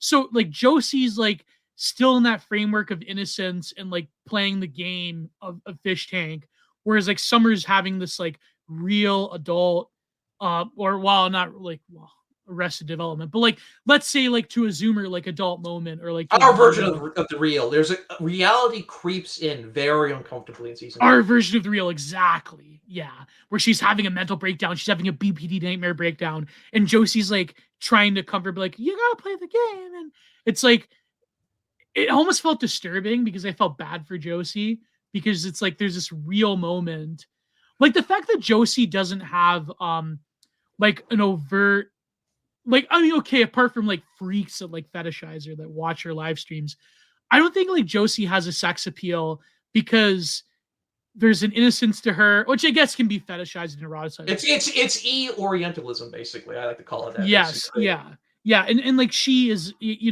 and for example, like she's got like live streams where she's going in like, a thrift store, and it's like she's like having she like orders makeup or whatever, but it's never like it's almost like how like a lot of like autist girls, they don't have a very distinct like girly girl femininity Hmm. that's coded as adult. Well, like to like Josie is like the picture of innocence, right? And Absolutely. yeah, whereas like Summer is like the Yeah. art hoe from hell. It's She's just the glasses. She is like the oh archetypal my example. yeah, yeah, yeah. And it's like, oh, did you watch the interview with the Turkey Tom interview with Summer? No, I have not. I saw it yesterday. I sadly did not click on it.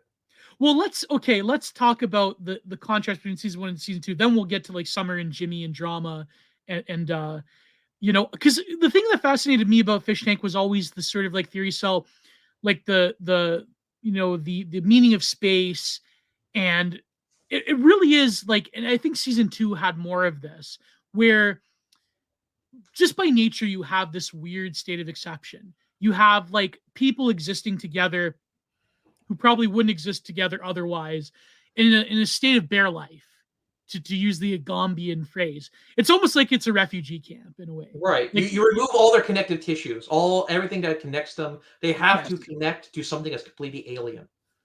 Well, what did you think of that though? What do you think of like fishing in general? Because I was watching a bit of the Mike Malice interview with Sam and Jet, like their inspiration, which was the Hell House idea that comes from the Ice Poseidon streams, but also like game shows, also like I think that I think Mr. Beast also had a challenge where he, like, you know, a guy had to like spend a whole summer in like a room of a house or something like Yeah, that. I saw that, Mr. But it's very corporate, right? Obviously, with Mr. Beast. Yeah, because it's Mr. Beast. Right? So Yeah, but yeah. Go ahead. no, Go ahead. I was going to say that overall, I was DMing you this. I had a full theory so rant on the DMs. I had plenty my phone, but anyway. So I think there's a shamanic element to Fish Tank, and what I mean by Mm, that is from their perspective, from the fish's perspective, like it goes with the Fish Tank metaphor. Like us, the audience, the chat, you know, to chat, quote unquote. You know, we're eyes and mouths, but no faces. And at right. any point, we can throw you away and strip you bare. Like, look at the gene thing, right? To keep the fish tank metaphor, we basically are the unknown spirits, like the infamous chat, grabbed this fish and threw him out and exposed him forever, eternity, as a predator. You know what Yeah. I mean? And so in their psychology, like again, there's an element of like a neo shamanism, basically. You know, for them, like Sam Hyde or Jet Ghost Rider, at least some of them in the season one didn't know who Sam was. If I'm understanding, only two people actually knew who Sam was, if I recall Yeah. correctly. Yeah. So for them, like basically, like Jason Goldstriker is the shamanic figure. They know nothing of the outside world. It's only them. He creates their reality. You know what I mean? And the voices on the cameras. I mean, we're a chronically online, we're a chronically online generation, right? So them, it's completely desensitized. The only real is the other people around you. So anything that's personal gets amplified. So you have a bunch of risk averse people, season one. It becomes friend tank. It was 90% friend tank. Let's be Yeah, it honest. was. Yeah. Yeah. When you get genuine like real world people like Jimmy and Brian and you know Trish, like you have those people mingling with the kind of people in season one, and you Oh, add it the doesn't meta work. element, it boils. It's like starting a grease fire, basically. Yeah, yeah, yeah. I remember like like some of the TTSs were insane, but I remember like there was a like the friend tank versus like competition tank dichotomy. Like in season one, it was friend tank because all these people were more or less the same. They were like babes in the woods. They kind of were like just grown up children that were You put neurodivergent. any pressure on them, they would break. Yeah, 100%, 100%. And I think like Letty was probably the strongest one out of them for a reason, you know, because like honestly, did anyone really want to push Josie? Like, no, it's like kicking a baby. Like, you're not going to do it, you know? Yeah, It's whereas season two, I remember like the psychological torture of the TTSs was really something. Like I remember the one where it was about Taylor, where it's like where her and Frank were it was when she threatened to stab Frank. And and I remember the TTS was, what are we gonna get the pick me right wing Taily, or are we gonna get the emotionally depressive scornful Taily? Which one are we gonna get today? It's like it's like, oh my god. Or like the one at the end was this is kind of like Fight Club, but like Heaven's Gate edition. yeah. I think should have leaned into the cult element. I read the entity would have been perfect in season two. I'm surprised they didn't use the entity. Well, we're going to get to the cult element, the speculations of it, which I think are kind of like bonkers. But like, there was this thread on the export, but we'll get to it. But about like the dichotomy between season one and season two, I feel, yeah, you are correct. Like you had this. Okay, so go over your notes that you DM me. What was your Well, basic about the sort of psychological shedding or whatever? Yeah, Well, the psychological shredding is like you got to take the concept of the fish tank itself, right? yeah, Like it's a beautiful metaphor actually, because it's all like the fish's eyes can't see outwards. All they know is that there's someone watching them, and sometimes hands go in the tank. That is it. yeah, Yeah. And so you have this idea, and also the physical space. Remember, season one is very compact, very cubic. The sharks played a major role because they even literally popped out because of the white walls. Yeah. Yeah. Right. So it was a very, it was, yet again, it was very safe. It felt very, you knew exactly, it felt cozy in It season was one. urban existence. Yeah. It was Yes. suburbia. Yeah. It There was was like a sense liminal of, space compilation. Yeah. yes, it was familiar, especially for us, like, Zoomer liminal space fans. It felt very relatable. You have and then you have season two, that tank, the physical space of the tank had a different aura from the beginning. It was Especially, claustrophobic almost. Yeah. yes, and also, like, it reflected the aura of the cast, oddly enough. Like, you got horny tank with Brian and Cole making out with Trish, or potentially even having sex with her. And Apparently, the sex actually did happen. This is what was alleged by Jimmy, and by Taylor. Is that Brian? Was it Brian and Trish? yeah, in the closet, right? Or was it in the bathroom? It was in the bathroom, I think. Yeah. They were just making out in the closet, if I recall correctly. Yeah, they actually did it in the bathroom before the bathroom cams went live. So Yeah, and the thing is, that house, oddly enough, in your mind, for some reason, it reflects it. Like, the kitchen looks dirty, the bathroom looks grimy, the rooms look grimy, the red bunk beds. that carpet, yeah, I remember. Yes. I think Jimmy said like the smell of that carpet was like, yeah. Yeah, even if there was no one in the room, if you went to like a certain, like, the living room, you felt uncomfortable. You know what I mean? You felt uncomfortable watching that because you remember, oh, Hassel sewed Taylor's panties there, or you go to room, I think, 2 or 3. Oh, that's where Jimmy nearly beat a girl to death.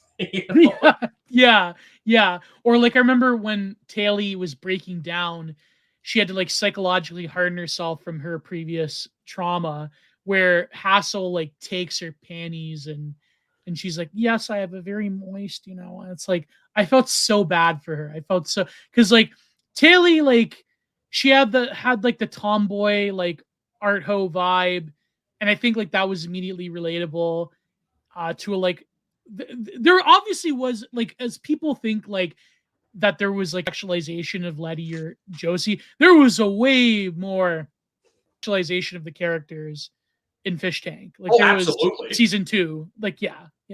Like, the female also plays a lot more here. Like, female manipulation, it's like the femme fatale, a lot Yeah. more, because all the drama involves women, basically. Yeah, and then Taylor had to like embrace her heel arc where she's in the confessional, she's in the Goon Cave confessional, she's got her glasses on. She's like, I'm here to win. I don't really care.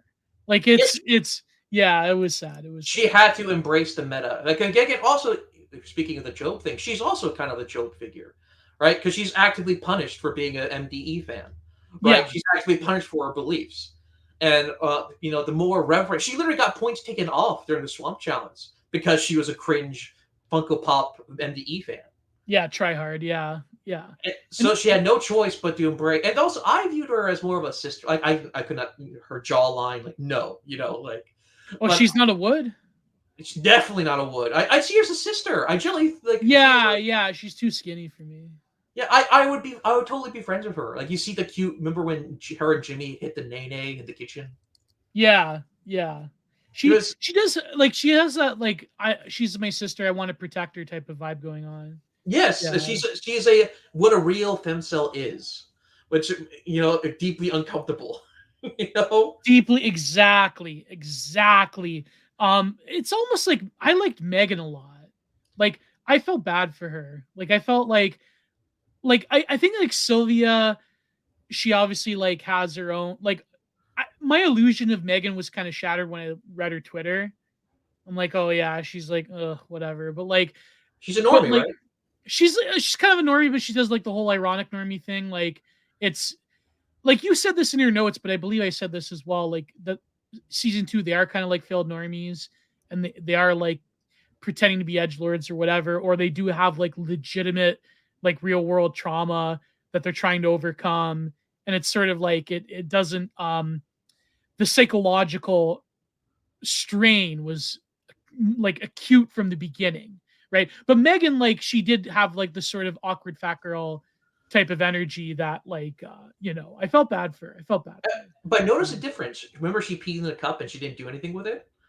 Oh yeah, that's Yeah, right. that's Yeah. right.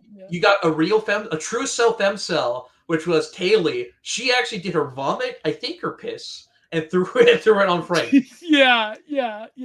So she like Lettied up like from the beginning. Like it was great. Like that's another thing too about Letty is that I said this in a YouTube comment to a clip channel because the thing about Fishtank is that it is like a truly, a creation of the internet in that it is decentralized in terms of the content of like the Twitter clips, the tweets, the clips on YouTube. And I remember, like I said this in a YouTube clip or a YouTube post. I go, you people want to deny it, but Letty is the content. Letty is the alpha and omega of season 1 because she is like Letty delivered Josie the way that what's a good example? The way that the heel of Andre the Giant or the heel of the Iron Sheik delivered Hulkamania to people. You know what Right. I mean? Like in wrestling. That's absolutely right. Yeah, Letty delivered us Josie because she was the heel. She was the most mature one, even though she kind of was like not really mature. But like, you know what I mean? Like relatively speaking. But notice Vance was, she was a Fed, basically. She was yeah. entirely in Sam's control. The shaman, the Sam, and the gods or spirits, the fans, us, the viewers, were 100% in alignment, basically. Do you think that Letty was being manipulated by like she was the cast member almost? Like she was the Oh, basically, was that absolutely. confirmed? I Oh believe so, yeah. yeah. Remember, because the whole Cole thing. Oh, that's right. Yeah. Funny Letty didn't show up in season 2. That would have maybe season 3. Or there's some background drama, because they destroyed Cole over it, What, But what, what was the incident with Cole? I didn't. you remember how he kicked off the show because he said her real name at one point. He said her real name, which is Ivana, or like it's the one with her cam girl name. It's her cam girl name, her real name. Yeah. Her name is like Ivana or something. Like yeah.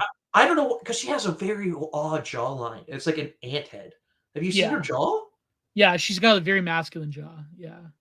I don't know how to get up with these women. Like all these women look like on Fishtank, and it's like all pure hyper reality, hyper simulacrums. Like all of them look archetypal in very odd ways. They're like the fully transmogrified Zoomer. Yes. Yeah. Yeah, the cute blonde girl who did the planking. Have you ever seen the clip Around the World where she would constantly do planks? Oh my god, yeah. What was her name? Then you had like weirdos, like you had Nifty or whoever come in. It's like I guess like that was just a shallow attempt at drama because like you had some like actual like Tumblrista feminist girl coming in and like Jimmy dropping hard R's and yeah, that was great. Yeah. See, Jimmy, I think because notice this, Jimmy was the perfect heel. Like when you see Jimmy come back, I mean, like he's full. He is into it. He is full anime villain. I loved Jimmy. Reddit Joker Jimmy. Yes, it was great. Yeah. And I think he ruined it. He ruined it. No, I was gonna say he ruined it. Yeah. You know how he ruined it? It was like the second time that John came back as a freeloader. It didn't work because John was like pretending to be Andrew Tate. He was pretending to be like I'm the boss, whatever. But I think like Jimmy, I remember when like Sam kicked him out. He's like, you promised it was gonna be good. And you had 20 pounds on him. He was sincere. He was like, you had 20 pounds on him, and you're a bitch about it. And also like the fact that Jimmy did the Joker thing with the security guards. It's like, and the fact like he like had like he came as a shark. He like revealed himself. It reminds me of wrestling where like I remember that moment where it was the first time. It was when AJ Styles became leader of Bullet Club when he went to New Japan when he was like done with TNA and he like had plain clothes. He was attacking Okada and then he like put off his like his hood and like the Japanese announcer's like it just or the infamous Vince McMahon where he like rips off the mask. He says, it was me, Austin. It was me all along. Yes. Yes, it was so good. And now I remember that moment, and now imagine him with Frank, right? Oh my god, that would have been hilarious. It would have been perfect. But of course, the season 2 curse, the Swamp Magic curse, he blew up. It was a cut plot line basically. It was ended up being nothing. I think like it like the swamp magic thing was interesting because it did play off of which I think we'll get into the psychological operation potential. But I think like the swamp thing, like the whole shamanic element did really it really did cinch in the experimental nature of it. There was this great take, speaking of the dichotomy between season 1 and season 2, a great take by my good friend Ronald McFunky who is an OG from the Common Filth days. He had a great take. He was also following Fishtank religiously as we were. He said that season 1 was the real art experiment. It really kind of was. Like I did this, I did the content minded on it. Like season 1 was the post Clown Vidian, like we're going to return to our domiciles and we're going to see what daily life is like to like random Zoomers that probably wouldn't hang out with each other. And it really was at the end of season 1, there was this moment where they're going outside and they're having a barbecue, and the house is empty and you hear that hum, and then all of the cast members are like, they really feel like there's this like bond that they went through this experience together. That was the real art experiment. That was like the real, like the theory cell content was incredible.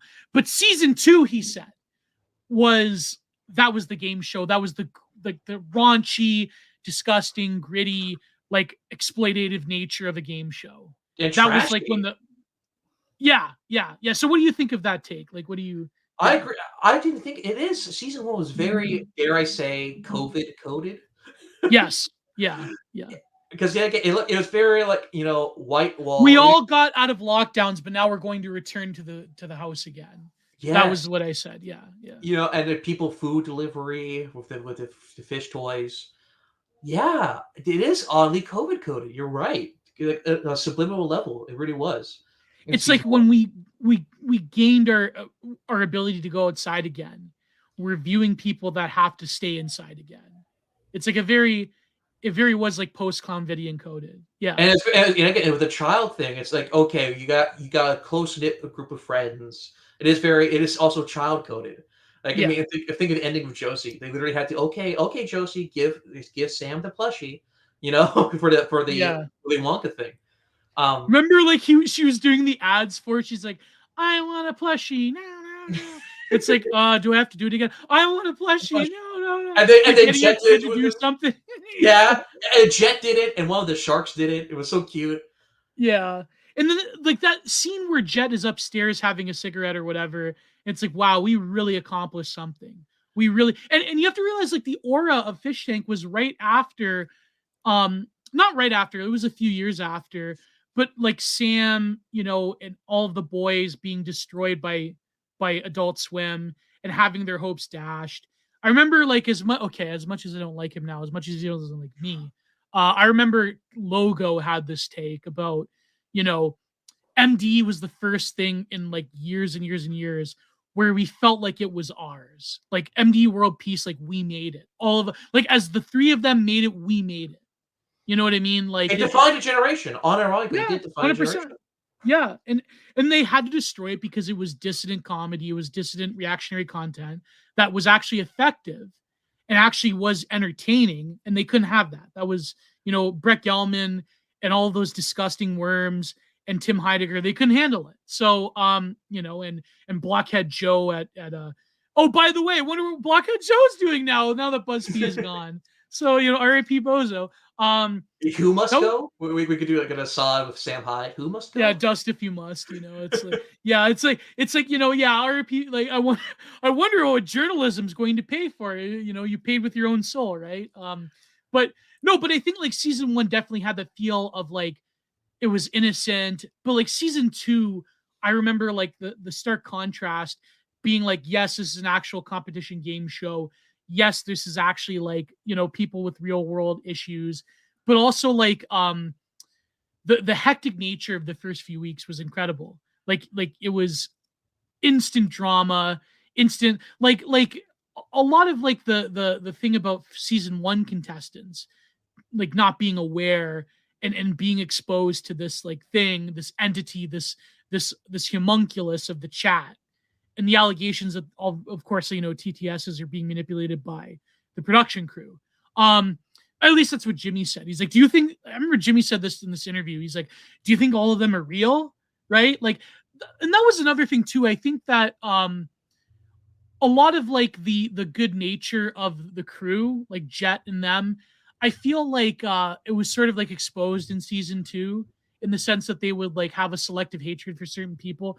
Like for example, they sent, Frank to like in that Twitter space with Jimmy, and they had this like weird thing about like Frank, like Jimmy was like a unique affront, which I felt was kind of off. Like, Airsoft Fatty insulting Jimmy and all of them insulting Jimmy. Like it didn't feel right. It felt like I know like a lot of fans they enable Jimmy's delusions, but the way that the But crew he's the attacked heel. him, You're supposed to. yeah, it's like you can't get on your heel. Like it's, I don't know. Because people complain about Friend Tank a lot. And the thing is, it was sincere. When Yeah, you see High kick him out, he's like, okay, off the show, off the show. It was like an angry parent. It really was. it was like Simmons when they kicked him off. Yes. Yeah, It was just, and when you see him slam that door, and you can hear Jimmy saying, calm down, man, calm down. Remember? yeah, It was so off. I really didn't think, I think Hyde expected him to be 100% a tool. Because he did expect rebellion, right? Because yeah, yet again, yeah, all the season 1 tanks were genuine, like low, like confrontational kids. And Jimmy is a peak cartoonish incel rebellious teenager. yeah. He went all the way from 4chan to Reddit. Like it was, Like the biggest mistake was he should have been immune to fights. He really should have been immune to the fight thing. He should have yeah. been a pure taunting ghost, basically. Well, there was something that Jimmy said that was quite interesting. I don't know if it's true or not because I don't want to burn any bridges. But he said that like he's like, I found it crazy how they were coddling TJ. Like and TJ did have a very good arc. We'll talk about, but like But the arc is like people realize, what arc did Joshi go through in season 1? The arc, it doesn't matter in Fishtank. What do you mean by arc?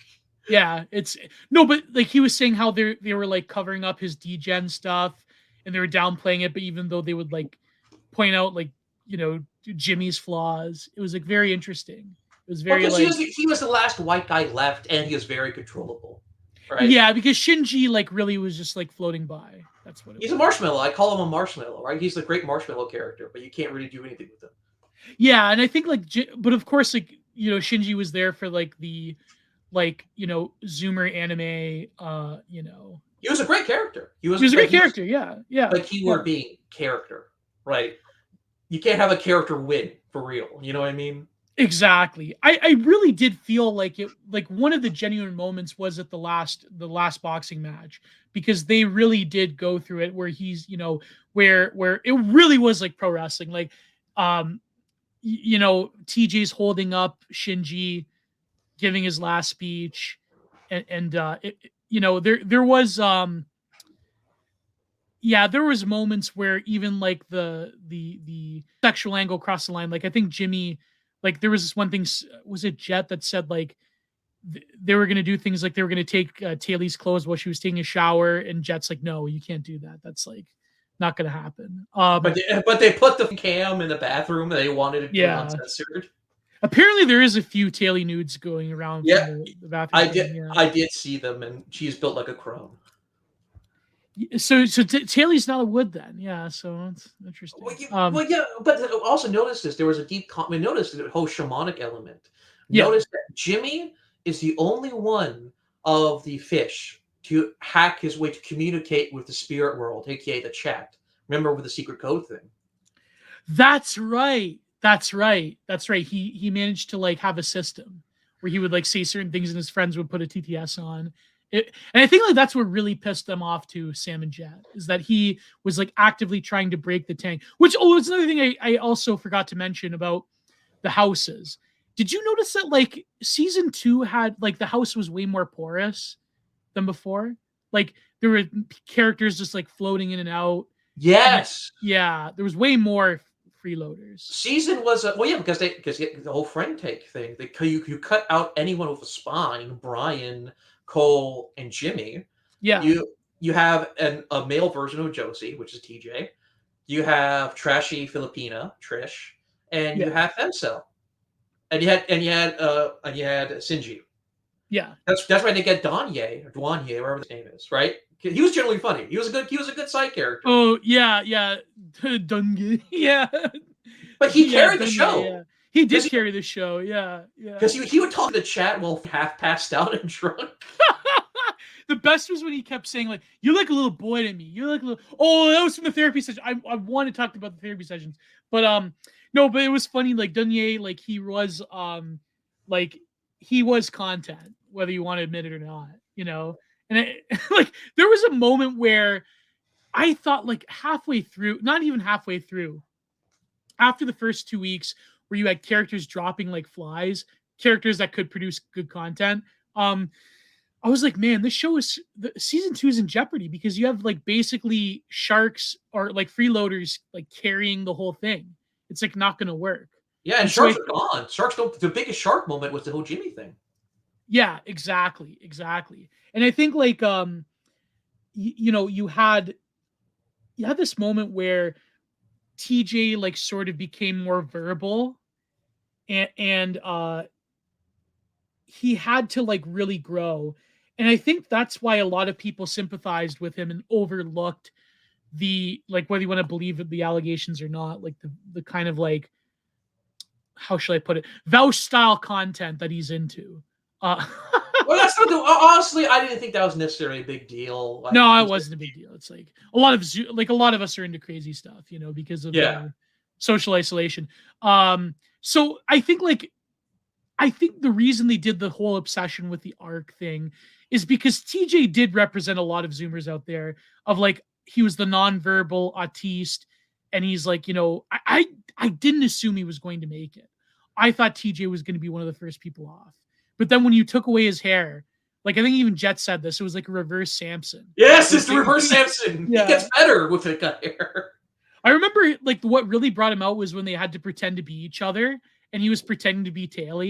He nailed it, like with the coffee and the cigarettes and Yes, it was great. And the thing is, he was coddled. He had no choice, so they had to. The show production, again, the hand and the fish tank had to coddle this one character because he was the last leg standing. which I think like in that type of show isn't a necessity to coddle certain characters, Well, but or it's not is that it it's so unfair? obvious. It's too obvious, Yeah, it's too right? obvious. Yeah. Right. And the thing is, in terms of arcs and seer arcs, yet again, Taylor genuinely suffered. You know what I Yeah. mean? Yeah. There was moments when she was in the doghouse, when she was like those confessional booths, like I really did feel sorry for Taylor. Like Yes. yeah, yeah. Like I remember yours when you said "Hell is alert." When your first fish tank, like the clip when you brought up Sartre, that is peak Hell is other people. Yeah. Is Bailey's experience. Those little like grinding annoyances that you deal with like living together with random people. Okay, another thing too that really corrupted season 2 is because they brought like the aura of like real world sexuality as well. Because season 1 didn't have that At all. at all. So if you have like men and women living together, it sort of is like a Starship Troopers type of you know, like and I think like Taylor did suffer under the weight of like, okay, you have a girl who clearly has trauma around her body, around her sexuality. Now you have like a huge hulking beast like taking your panties. You have like TJ clearly sexualizing her in the baby challenge, which he denied. And you have like you have like an aura of like you have to sleep together with these people, you have to live with them. It kind of is like I feel like a thing that gets lost in the spectacle of Fish Tank is kind of like the real world consequences of people getting hurt, people getting violated. And I feel like that sort of goes out the window for our own entertainment. And that's the word. And the thing is, the online element, because with TV, you know it's all fake, right? With the reality TV shows. Yeah, like Big Brother. Yeah, it's all fake. The element of the online, it becomes very, very real. Well, where you're doxing these people and you're like exposing them because of all these like cheat, like, you know, neat samurai on 4chan, like that are like, you know, that's how the whole Letty thing happened, right? Like it's, yeah, it's we are the demiurge. We are, the demiurge. And that was a good thing, element of Jimmy, right? With him and his secret codes. He was trying to rebel against the demiurge. Jimmy is the Gnostic hero. Oddly enough, right? And I think like, yeah, and that revealed like the insecurity of, again, I don't want to bash him too hard because I do think that what Jet did was a genuine piece of artwork. But absolutely. it did reveal the insecurity of the production because Jimmy was trying to actively subvert their authority. Same thing with Cole. And Same, same thing with Cole. Where he would like talk to the microphone. And it's like the Russian sleep experiment where they're like, talking. Yeah. But it's the meta. They didn't know how to deal with the meta element, right? Because anyone who was in the meta was their agent, like Daniel and Letty, right? Yeah. They were plants. So the spirit, the trichotomy, it splits. Production is split from the fish because fish are independent. They're like real people. You know what I Yes. mean? Yeah. They're So not controlled by the production anymore. Yeah. and to include the shamanic element, the spirits, the chat, us, the audience, Twitter, even the audience, the fans. A lot of Jet's decisions were very anti-fan. Let's be honest. Oh, 100%. Yeah. And antagonistic. The shaman was fighting the spirits for God's sake, and it created chaos. And I think that it did create it. Like there was moments where there was very like anti-fan moments in season 2 where there was a rebellion, like you said, against the audience. And it like I remember like even just planning out like the arc, like saying like, okay, how are we gonna make so and so win at the very last 3, right? Like how can there's no way Taylor can win. Like it did create a sort of suspicion in a lot of fans. Like this is what happened in the Jimmy interview. Where they wouldn't let certain TTSs through. Whereas the first, like the season 1, I understand like not letting certain TTSs through because you're trying to have like the dichotomy of a game or whatever. And so you can't like have contestants like being in on information that would like, handicap them, right? But like season 1, I kind of like season 2, I mean, I kind of do believe the allegations that they were manipulating the TTSs. And when they were wise to Jimmy's codes, then it was like they just shut it down. They should have leaned into it. They should have leaned into it. It would have been great. It would have been great television. It would have been great television if they leaned into it. Because it causes the rest of them to be paranoid, right? If they see Jimmy acting weird with certain code phrases, it causes a paranoia with the fish. You can gaslight the rest of the fish. But at the same time, for as much as I like Jimmy, I do understand from a production value. And like I even understand, like, for example, I should never mention it ever again. But being like on a debate panel for 2 years, being a co-host of debate show. The hell years. It was your hell house. Yeah. Like I'm like when you have people that you probably shouldn't bring together, bringing them together. Like the moment with why am I even talking about this? The moment with Aiden Paladin. Or like we had Mr. Girl. Like that was one of the few times I was genuinely angry on the show, was when we brought on Mr. Girl and he was sort of baiting me. And I thought like Mr. Girl's a creep. He's just a genuinely unpleasant person. Well, this is what PPV said actually. I was watching this clip when they were breaking down the Vouch incident. Like he goes, you can't debate people like that. You can't nuance it. You can't entertain debating something like that, which I can't mention for YouTube. You know what I mean? You can't like give any of these people the time of day because they will suck you in and they will do these like debate bro tactics over like indefensible and abominable positions. You have to go full friend and enemy. You have to go full Schmidt. Like this, we're not doing an endless conversation. You're not my competitor. We're not playing a game. Yeah, you're beneath me. Yeah. But so I understand like when you from a pure production entertainment standpoint, I understand like having to cut off certain things because if it was a real like social experiment that was like, I don't know, on like some like dark web red room, like who knows what's going to happen. But I feel like they have to like pull back because as much as I like Jimmy, someone like Jimmy's inherently unstable. And especially when you have like violence towards women being depicted. Yeah, you don't want to catch a lawsuit. Yeah, exactly. 100%. And in fact, if the allegations are true, they may be catching a lawsuit. The summer thing, right? Yeah, the summer thing, which we can get into. But like, that's what I mean. Like when Jimmy, like, I know people were saying it's no big deal because he didn't actually hit her, but like it looked terrible. And I'm not saying this because like wholesome Chungus woman respect her, but like when you have someone like Jimmy who's like yelling at people and going after people, like Jimmy, like, and I say this with respect, like he does have problems, and if you believe his life history, it's obvious that he has problems. Even half of it, it's Even like half of it would break somebody, right? So I know, why, because I grew up with certain people like that. Like like certain people that grew up with a broken home and they have to go into institutions, and then they're like, in a state of semi poverty, and like when he did the interview, he was alleging that he was like stalking the fish tank, like he was living in his car outside of the house. Like, well, that's pure villain arc. yeah. I think about remember that date he had. He was forced to do a date with one of the girls, and Oh, the blonde chick. there was a sincere sense of sadness. It was a very sincere sense of sadness to it. Yeah. Yeah. Reality creeps in because the thing is, Jimmy is with him. You have the meta MDE fan, and you have the very real, like his background that Yeah. pops out, which Yeah. is a very distinct, hard contrast for a viewer. It's a high intensity though, which is during the slow friend tank era. You needed that. You needed it. You needed meta Jimmy, and you needed dark Jimmy, like genuine real world Jimmy. Yeah. Reddit Joker Jimmy. Yeah, But no, but that's why Taylor was breaking down when Jimmy was kicked off, because I think like they both like connected. they connected because they both come from a place of trauma. And I think like what she was saying, like, I wanted you to do better. I want you to do better. Like that was real. That was like, there was like, I'm not gonna lie, even in season 2, there was a lot of beautiful moments. Like there was that one where Airsoft Fatty was dancing with Bixie, and well, that's her. Oh, I knew her as Bixie, but like, yeah, well, I forget the fish tank name, but I remember like I have this idea, like I wanted to paint a lot of different scenes from Fish Tank.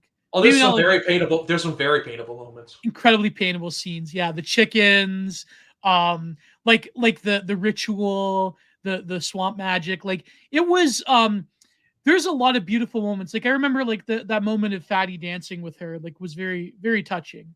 Because I think like I have a very like let's talk about Chris a little bit after, because I have like a very on the fence take about Chris. Same. But I agree. yeah, but Jimmy, like someone that is unstable. I remember like when Tilly broke down when he was getting kicked off. It was like, I want you to do better. I want you to do better.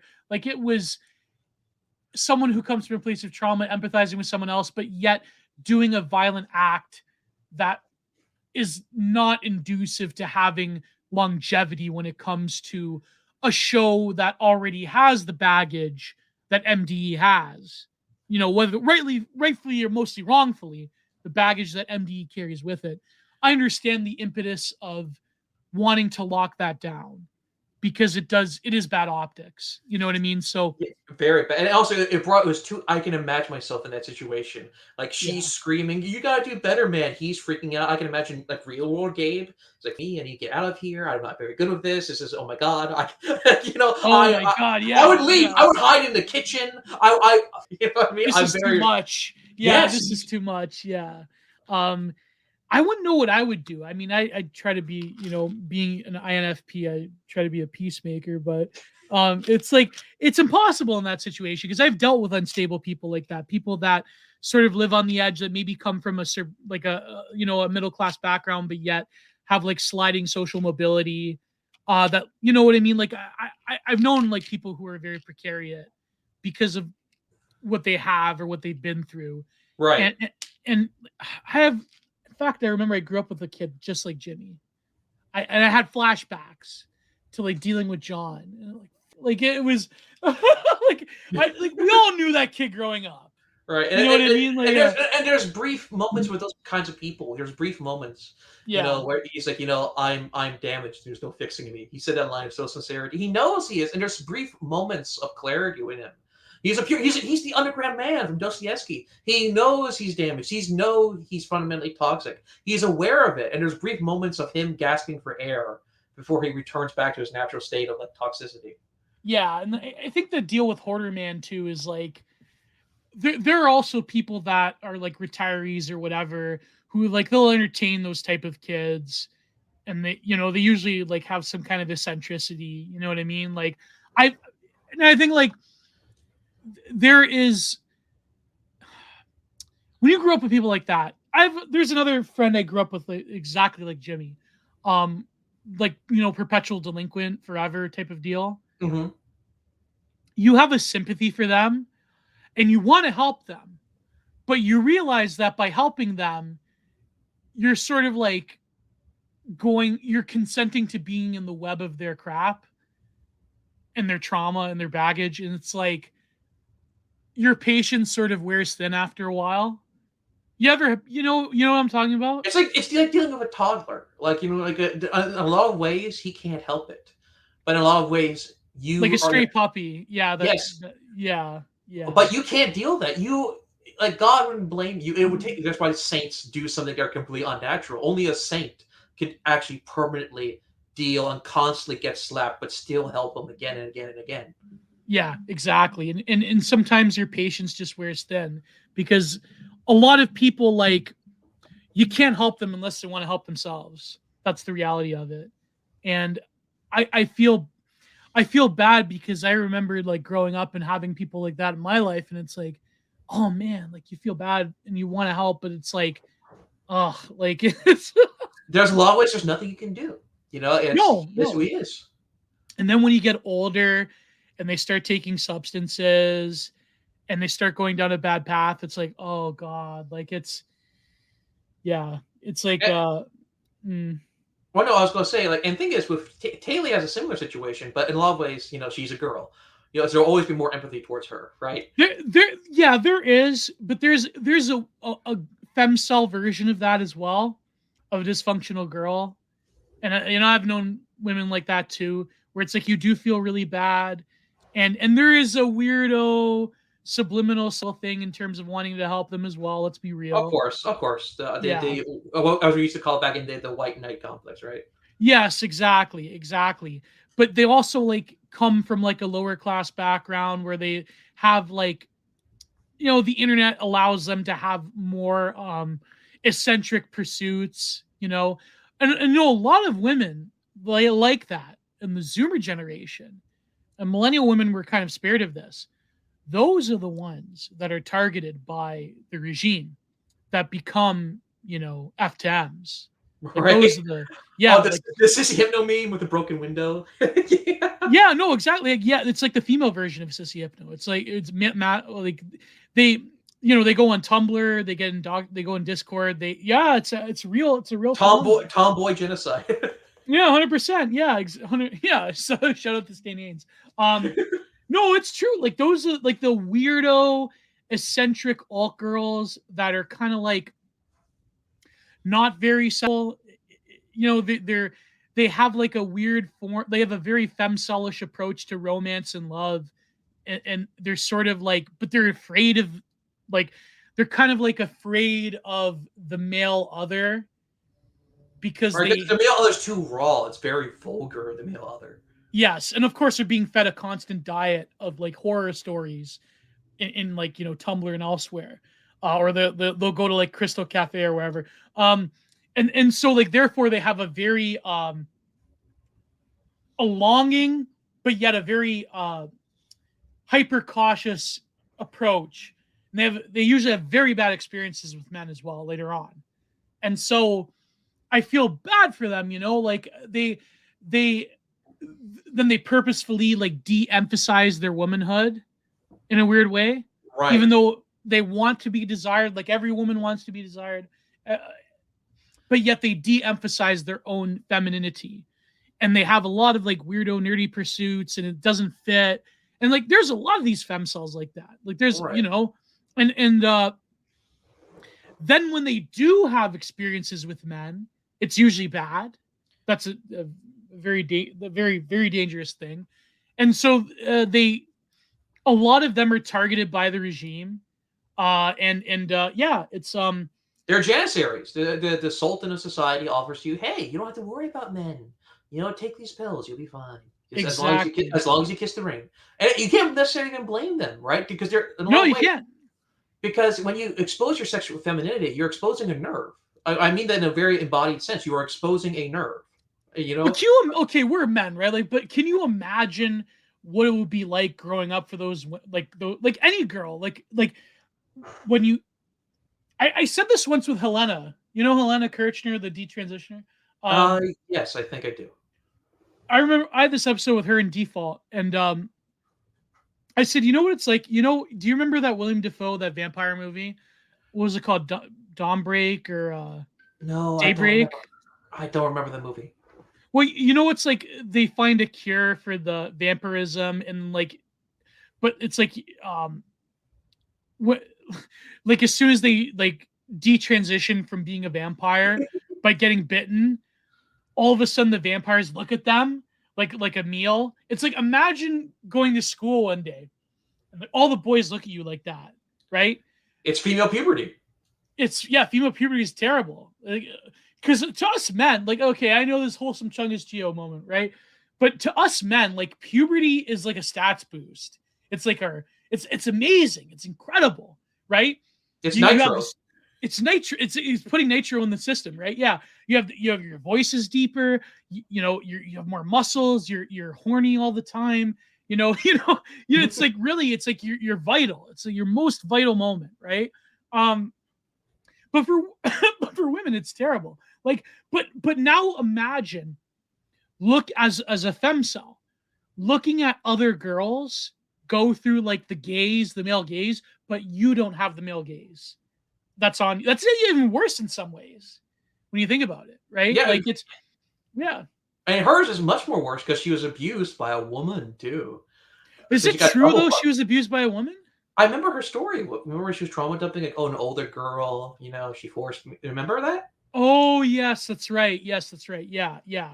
Now you have an even more broken picture of your own femininity because you're being preyed upon by an older woman. So Your own that innate nature is turned against you. 100%. So no wonder a lot of these girls transition, because if you have I was reading that femcell study. It's one of the first academic Springer papers on femcells, where they're talking about how the reason a lot of them go from F to M is because it's sort of like the old school rad fems where they become fat or whatever, because they want to find a way to like ensure that the gaze is not in them. And this is what Blanchard says about F to M's as well, that they exist because it's a product of extreme trauma, to where they want to find a way to like conquer the masculine, so they become the masculine, if that makes sense, Right. right? So Or is their version of the mysterious third thing, right? yes, yeah, that is immune to sort of the pressures of masculinity and femininity. Exactly. So that's why, like, I don't understand why people call Ray Blanchard transphobic, because I actually empathize with trans people more when I read the typology rather than like the libtard version of like, whatever, right? Like, so no, but I think like Taylor being having an already rocky foundation in her, femininity, now being like you were saying, like now an older version of femininity exploiting her, like that, like she, there's an inversion there. There's like a regression. And it Um, manifested with her and Trish. yeah, yeah, because Trish clearly embodies. I don't mean to bash her, but like, clearly embodies sort of like a looser form of femininity. She's a That ghetto hood rat, basically. You see a dime a dozen of them in Hialeah in Miami. She's the archetype. She's 100% a comfortable personality. It came like through she's her Trish wearing the water. show, like yeah, she's got the belly shirt, and she's like rocking it with the Sam Steen interview, and it's like, yeah, man, yeah, I could tell that there was something between Trish and Taylor, because Taylor's like the absolute opposite. Yeah, Like, yeah, even in terms of ethnos, right? Like it was very like there's this great. Remember when there was the room they had their two dinners. It was Dwanway and Trish, yeah, Oliver and TJ. And I like that TJ moment because they're just talking about movies, like they're just being bros, yeah, right? yeah, And it was very ethno coded because it was the two cameras, it was simultaneous, and then you had a date with Dwanway and Trish. You had a Filipino ghetto girl and you had a gay black guy, right? It was part of the identity crisis of season two. You have a very modern alien Duanye and Trish, and you have something that's more natural for us, which is Oliver and TJ. Yeah. right? Yeah. There was two very distinct alternate realities playing in the exact same tank in that moment. Oh yeah, and a lot of like gay men also gravitate towards women like that as well. You know, that's It's ghetto culture. It's a bio-Leninism, as they as and Taylor was alone, and and so it's like, yeah, it's like and I think like this is the brilliance of Fishtank, is it really does reveal those human relations that. But then again, like there is sort of like an underbelly to Fishtank, like we've been alluding to. So did you read? There was this thread on, I believe, the X board on 4chan.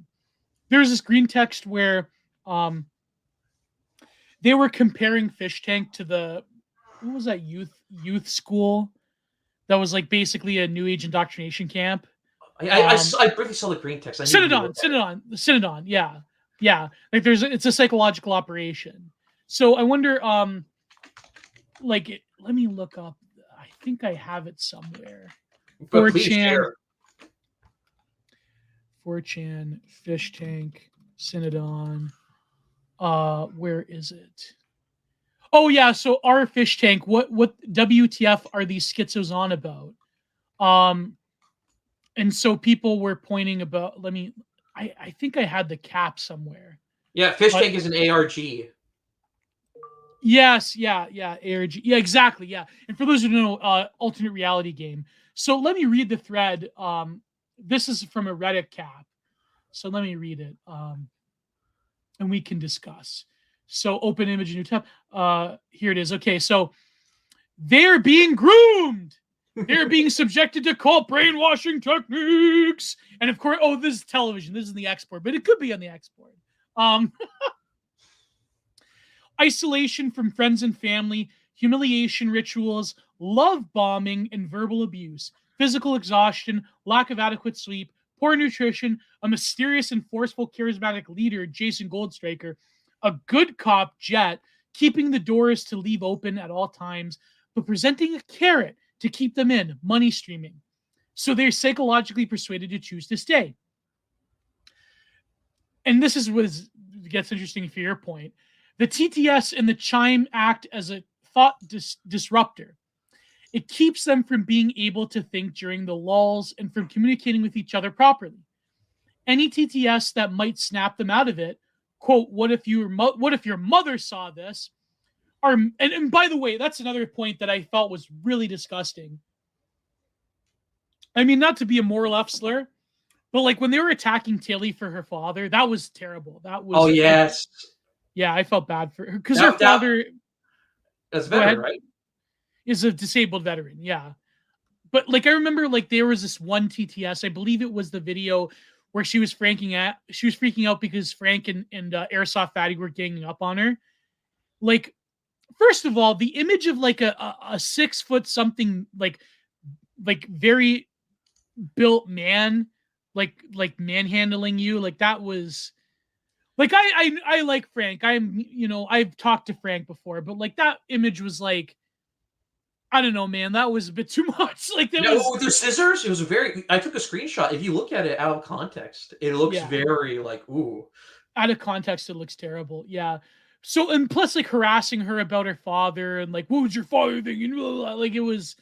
Ugh, it was very bad. That's a Job element, right? Because yet again, she's an MDE fan. She's one of you. She's a pick me. And why have you forsaken me? Yeah, yes, yeah. She's punished by the gods to chat. I'm one of you. I worship you. Why are you torturing me like this? Basically, everything was taken from her. Her dignity, her trauma, everything was taken from her. Yeah, man. Oh my god. So anyways, any TS that might snap them out of it, what if your mother saw that, are mainly filtered by the production crew so that only messages that are either meaningless, encouraging them to keep going, or generally abusive get through. They develop Stockholm Syndrome and now want to stay. Sunken cost fallacy, and force themselves through a series of more intense humiliation rituals to prove themselves. The trauma bonding experiences by both also keep them locked in. So it's trauma bonding essentially. This is like season 1 was also had that trauma bonding. Once excuse me, they attack me. Um, one staying for the other. And that was another thing too, is that there was a clear indication that Taylor was also staying for the benefit of Shinji and other ones, right? That it's like you stay together because you don't want to be punished. Like you feel like there's a survival victim complex, Right. It's survivor's Pavlovian. guilt. It's Ollie Pavlovian. You know, Pavlov's dog. Exactly. So you trauma bond, there's survivor's guilt afterwards. I think even like Letty said that. She goes, I remember she goes, when she was doing those streams like right after Fishtank, she said like she was in the hotel room afterwards and she was getting dressed. She's like, oh my God, I'm getting dressed. It's like, oh wait, the camera isn't there anymore. It's like that is a traumatic thing, right? And I know like this is what Summer's point was in the interview. She's like, yeah, you can say like we all signed up for it, but like at the end of the day, like you are being traumatized. You know, you are being there's this very voyeuristic, all-seeing eye that dictates your life. And anyway, so Yeah, a god of eyes and a mouth but no face. exactly. After enough trauma and exhaustion is inflicted on the victim loses their sense of self. Humiliation rituals from Saturday. They begin to identify with their victimizer and the cult that rebuilds them as something that can service them winning the show and becoming e-celebs. What do you think TJ was? TJ was traumatized out of his autism. You know, like it worked though. It did work. It worked, yeah. And so finally, the streaming boot camp offer proves it. The streaming boot camp offer proves it. They want to keep them around as much as possible, so they're dependent on them for both money and clout. Airsoft Fatty, right? Oh, Because absolutely. remember, Sam saved him from being cast aside by a genuinely evil POS iDubbbz, who I have no respect for. I cut. Yeah, he is like iDubbbz really is a hideous word. But anyways, he's Ozymandias in a lot of ways. He is the pinnacle Ozymandias for our generation. You know what I mean? That's true. Yeah. Would you say that? Because you can literally imagine like it was that moment, you know, in the tunnel scene where he spray painted inside a sewer. Like he said, and then some other guy spray painted cuck. That is Ozymandias right there. Look at my works in despair right there. And plus, like he destroyed people that probably didn't deserve it anyways. They want to keep them around as much as possible, so they're dependent on them for both money and clout, and can be further exploited to the crew's benefit. Josie is perfect for them since she is autistic, easily influenced by strong personalities, gullible, ignorant, and desperate to escape poverty.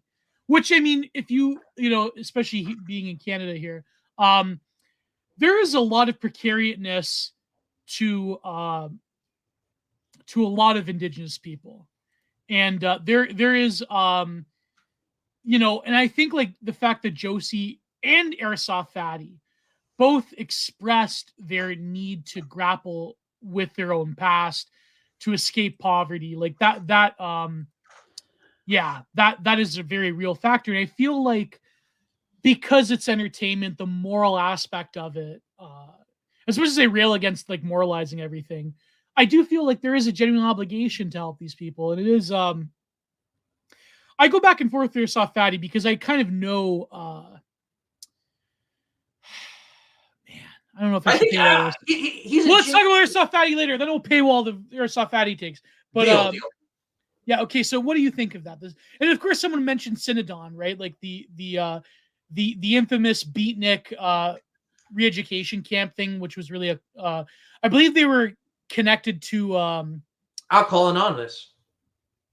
They were connected to Alcohol Anonymous, but also there was rumors that it was part of the Process Church. I don't know about this. Yeah, they were part of the Process Church of Salvation of Liberation, whatever it was called. There was a lot of like Laurel Canyon, glow in the dark connections between cults and the CIA type of thing going on. Oh yeah, I remember this. Mm-hmm. And so people were saying that like Fishtank is basically like an op or whatever, which I don't really believe, but like it would have been awesome. It's really unconscious. I think they're just following basic incentive structures. If they leaned into it, that would have been perfect for a season 2, especially the 70s thing, right? Well, I think like the therapy sessions and the attic sessions, that was sort of like, which I think was a very clever thing for Jet and Sam to come up with, which is basically a game show that is a front for this like 70s new age cult. It would have been brilliant if that was intentional, but you can clearly tell with Jet that was not the case. I really wanted this to be true, to be honest with you. I think, yeah, that would have been crazy because those sessions in the attic where they're telling them what to do and they give them secret missions, like that's pure Synodon. That's like pure like 70s cult type of thing. Right. Like only, oh, I trust you, the cult leader of the, I trust you. You're my best friend. You're of the elect, right? It's Yeah. it's Yeah. Calvinism.